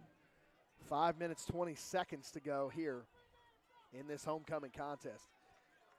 Yeah, and Clarkson should be fired up. I mean, he's kind of taken over this game, especially here late, just finishing runs. As the backup guy, he sure doesn't play like a backup quarterback. No, and that's part of me wonders if they had made a change. Yeah, I don't know if he's the backup anymore, ladies and Right. gentlemen. Yeah. Here's the snap. Quick swing pass out left side. That's going to be good for about a pickup of 5. That's Torrance Stevens. Yeah, he's just got good command of this offense. Yeah, very poised in the pocket. Seems like he looks off his reads real well and then finds the correct receiver almost every time and just makes the right decision. Yeah, this is shaping up. When you look up 7-minute offense in the dictionary, you're going to find this drive there. Well, and, to the credit of this Crimson Storm defense, I mean, they've been asked to do a lot here. Oh, absolutely. In the 2nd, 3rd, and 4th quarter. Yeah. That's exactly right. I mean, this is a defense that is absolutely just gassed at this point. Handoff, Baker running right side, and he's going to be stood up. Forward progress going to stop around the 47.5-yard line. So that'll bring up 3rd down. Huge 3rd down upcoming as we go under 4 minutes. You got to think that this is the desperation 3rd down. Remember, the Crimson Storm only have 1 timeout. They took 2 timeouts during that last drive that came up empty-handed. So this defense, again, like you said, has answered the bell, has been playing with their hair on fire and been asked a lot of. And Crimson Storm are asking one more stop from this defense. 3rd down and 3. Clarkson. In the shotgun, Baker to his left. Here's the snap. Going to fake it to Baker. They're just going to call Clarkson's number. He's going to cut up the middle, find a crease, and get out to about the 35-yard line. That is another 1st down. Listen, guys, I mean, Tanner Clarkson just not going to be denied here late in this game. If there was a quarterback controversy with who is listed on our depth chart, Trent Easley, Tanner Clarkson is making a pretty strong case to remove the controversy. 3 minutes left. 35-21, Rangers on top of the Storm. Not the way you want to see homecoming come to an end. But Tanner Clarkson trying to take it on his back to ruin the homecoming festivities. Here's the snap. Handoff. Baker, right side. And he's going to be down around the 34-yard line. SNU is going to take a timeout. It is, I believe, their final one of the half. 2:36 left to go here in the ball game. It is the Northwestern Rangers 35, Crimson Storm 21. You're listening to Crossover Radio Sports, your home for Crimson Storm athletics.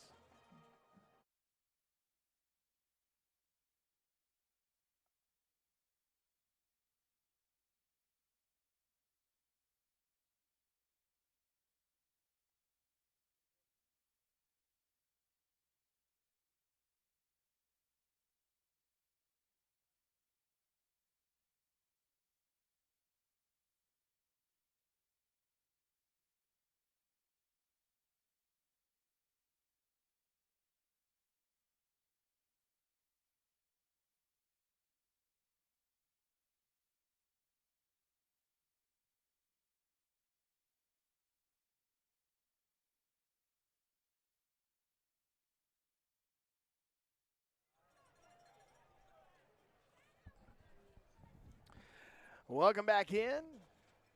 2:36 left to go here in the ball game. SNU takes their final timeout of the second half, down 14. So it's going to be 2nd down and 8 upcoming after the 2-yard run by Baker on first down. Working from their own from the Crimson Storm 34, man in motion right to left. Clarkson. Going to hand off to Baker again. Baker finds a seam, gets down inside the 30 to about the 32. That's going to bring up 3rd down, but it's going to be a short 3rd down. Yeah, you're measuring the distance between the ball and the first down marker on this 3rd down, and microscopic measurements here. I mean, it's 3rd and short. So with 2:06 and counting left on the clock, SNU has no way to stop it from ticking down. So Clarkson, they really just need a first down, and this one should just be about over. There it is. And that's it. Baker going to slide through right side down to about the 23-yard line. That'll move the chains. And so with 1:45 left. At this point, I mean, Northwestern can take knees. There's no way that Southern Nazarene can stop the clock, and I actually expect some victory formations. Ticking under 1.5 minutes now to about 1:20. And they are. Clarkson just going to take a knee and be satisfied to walk away from this one with a 14-point win. Of course they are. Fantastic job today by Tanner Clarkson. Commendable effort by Gavin Garner. And then we go under 1 minute now. Guys, I mean, we saw all the scoring in the first half, period. Yeah, no, there's no points in the second half. This drive could have resulted in points if they had to do it. I mean, and we've talked about it. I mean, as they're about to take this final knee as it gets under 40 seconds, this Southern Nazarene University defense, take your hat off to them. They played incredible ball, but I mean, at some point, you just ask too much out of them, and you put them in positions to not succeed. And there's only so much you can do as a defense. And so, look, they played inspired ball, just didn't work out for them, and they were put in some positions that were not enviable.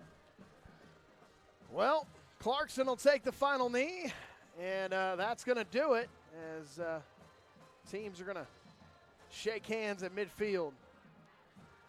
Your final score here, 35-21 in favor of the Rangers.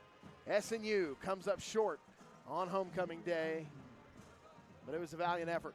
We'll be back with some final thoughts. You were listening to Crossover Radio Sports. It is sports with a purpose. We'll be right back.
Welcome back into the broadcast.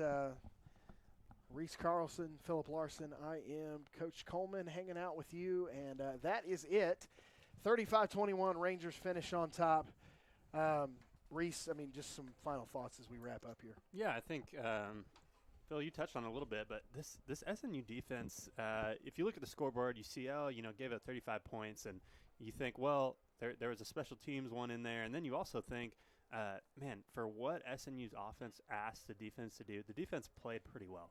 They really did, and they were up against a quarterback in Clarkson who kind of surprised us all, but played a really complete game. And so I think for the defense, you hang your hat high, and then for the offense, I mean, this is a tough loss, and not just for the offense, but for the program as a whole. I mean, this is a team that you've beat a couple years in a row, and it's a game that you are expected to win.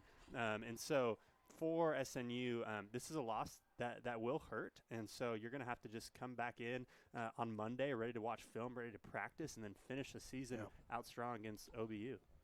Well, and that is no small task. I mean, you got guys who are going to have to come in and put in the work. I mean, falling to 2-8, it's really not the season that you were hoping for, obviously, but. A valiant effort tonight. Defense stood up, especially in the second half. I think really the story here is the turnovers. A lot of turnovers there in the first half, especially the second quarter. Listen, the second quarter is the difference in this ball game. It was just consistent turnovers, short field position for Northwestern. I mean, they scored a couple of those touchdowns because they got the ball inside the 30-yard line a couple of times. So I mean that's the difference there, and so that's kind of what was the fate of SNU, even though, you figured that there would be some more scoring in the second half. There wasn't a point scored in the second half of this ball game. So this was the Tanner Clarkson coming out party. Yeah. Tanner Clarkson, like I said during the broadcast, Trent Easley on our depth chart was listed as the starter. Clarkson played the entire game. I don't know, not sure what was surrounding that. I don't know if it's because of injury or if it's because of quarterback controversy. Easley is a year older than him. He's a redshirt sophomore. Clarkson is a redshirt freshman. But if it's an injury, Easley just got Wally pipped. If it's a controversy, there is no controversy. Tanner Clarkson played an inspired football game, especially, I mean, that last drive was a textbook 7-minute drive where they chewed up the clock and didn't allow for a frantic comeback or some onside kicks or some funny bounces or anything like that. But going back to Southern Nazarene University, I mean, you're looking at the depth chart here. This is a very young team. Sophomore, freshman, junior across the offensive line. Nate Walker is a senior. Dalton Sanders is a senior. So they might have an extra year of eligibility as far as that's concerned. But, I mean, this is a team that is returning a lot of their starters here. Gabe Porter is a junior. Their backup is Jarvis Davis as a sophomore. And so when you're looking at this and looking at, how the season has gone, yes, it's not gone exactly like you planned. But, I mean, just like we've talked about, on my other responsibility with Putnam City, you look at the team and says, guys, tryouts start right now. you have an opportunity to lay claim to a starting spot next year today against this team, against Oklahoma Baptist University. And if you think that your job is safe here, if you think that you have a opportunity that you think that you got just for walking in the door, dissuade yourself of that thought, and you need to show up and put the work in. And this is a team that they showed flashes that there's the potential there. Gabe Porter, again, had some really good throws, especially on those out routes to Dalton Sanders. Nate Walker is that Swiss Army knife, lining up in the backfield, lining up in the slot, going across the middle on the slant pattern, even though taking his life into his own hands doing so. And so if I'm looking at this, I'm looking at, this is an opportunity to see what you got going forward, especially with these young guys. Absolutely. Reese, any final thoughts for tonight? Bounce back, come to play again. It's not something that, sad to say, the SNU is not used to. And having to come in on a Monday with a lot of energy, not hanging your head, and showing up to play. That's what they're going to need to do next week. Well, we will have SNU's final game of the season right here on Crossover Radio Sports. It'll be Luke and Reese next week on the call for you. So definitely tune in for that. Until then, don't forget to tune in on Friday night to Crossover Radio. It'll be Clinton and Bethany taking on each other in the first round of the Class 4A state playoffs. And then tune in to Crossover Radio Sports on Saturday as OBU and SNU are going to tangle in a holy war. So anyway, nevertheless. The battle of the Welch's grape juice. That's right. For Reese Carlson and Philip Larson, I am Jeremy Coleman. Thank you so much for tuning in, and we appreciate your time. That is all for us tonight. We are signing off from Bethany. Go Crimson Storm.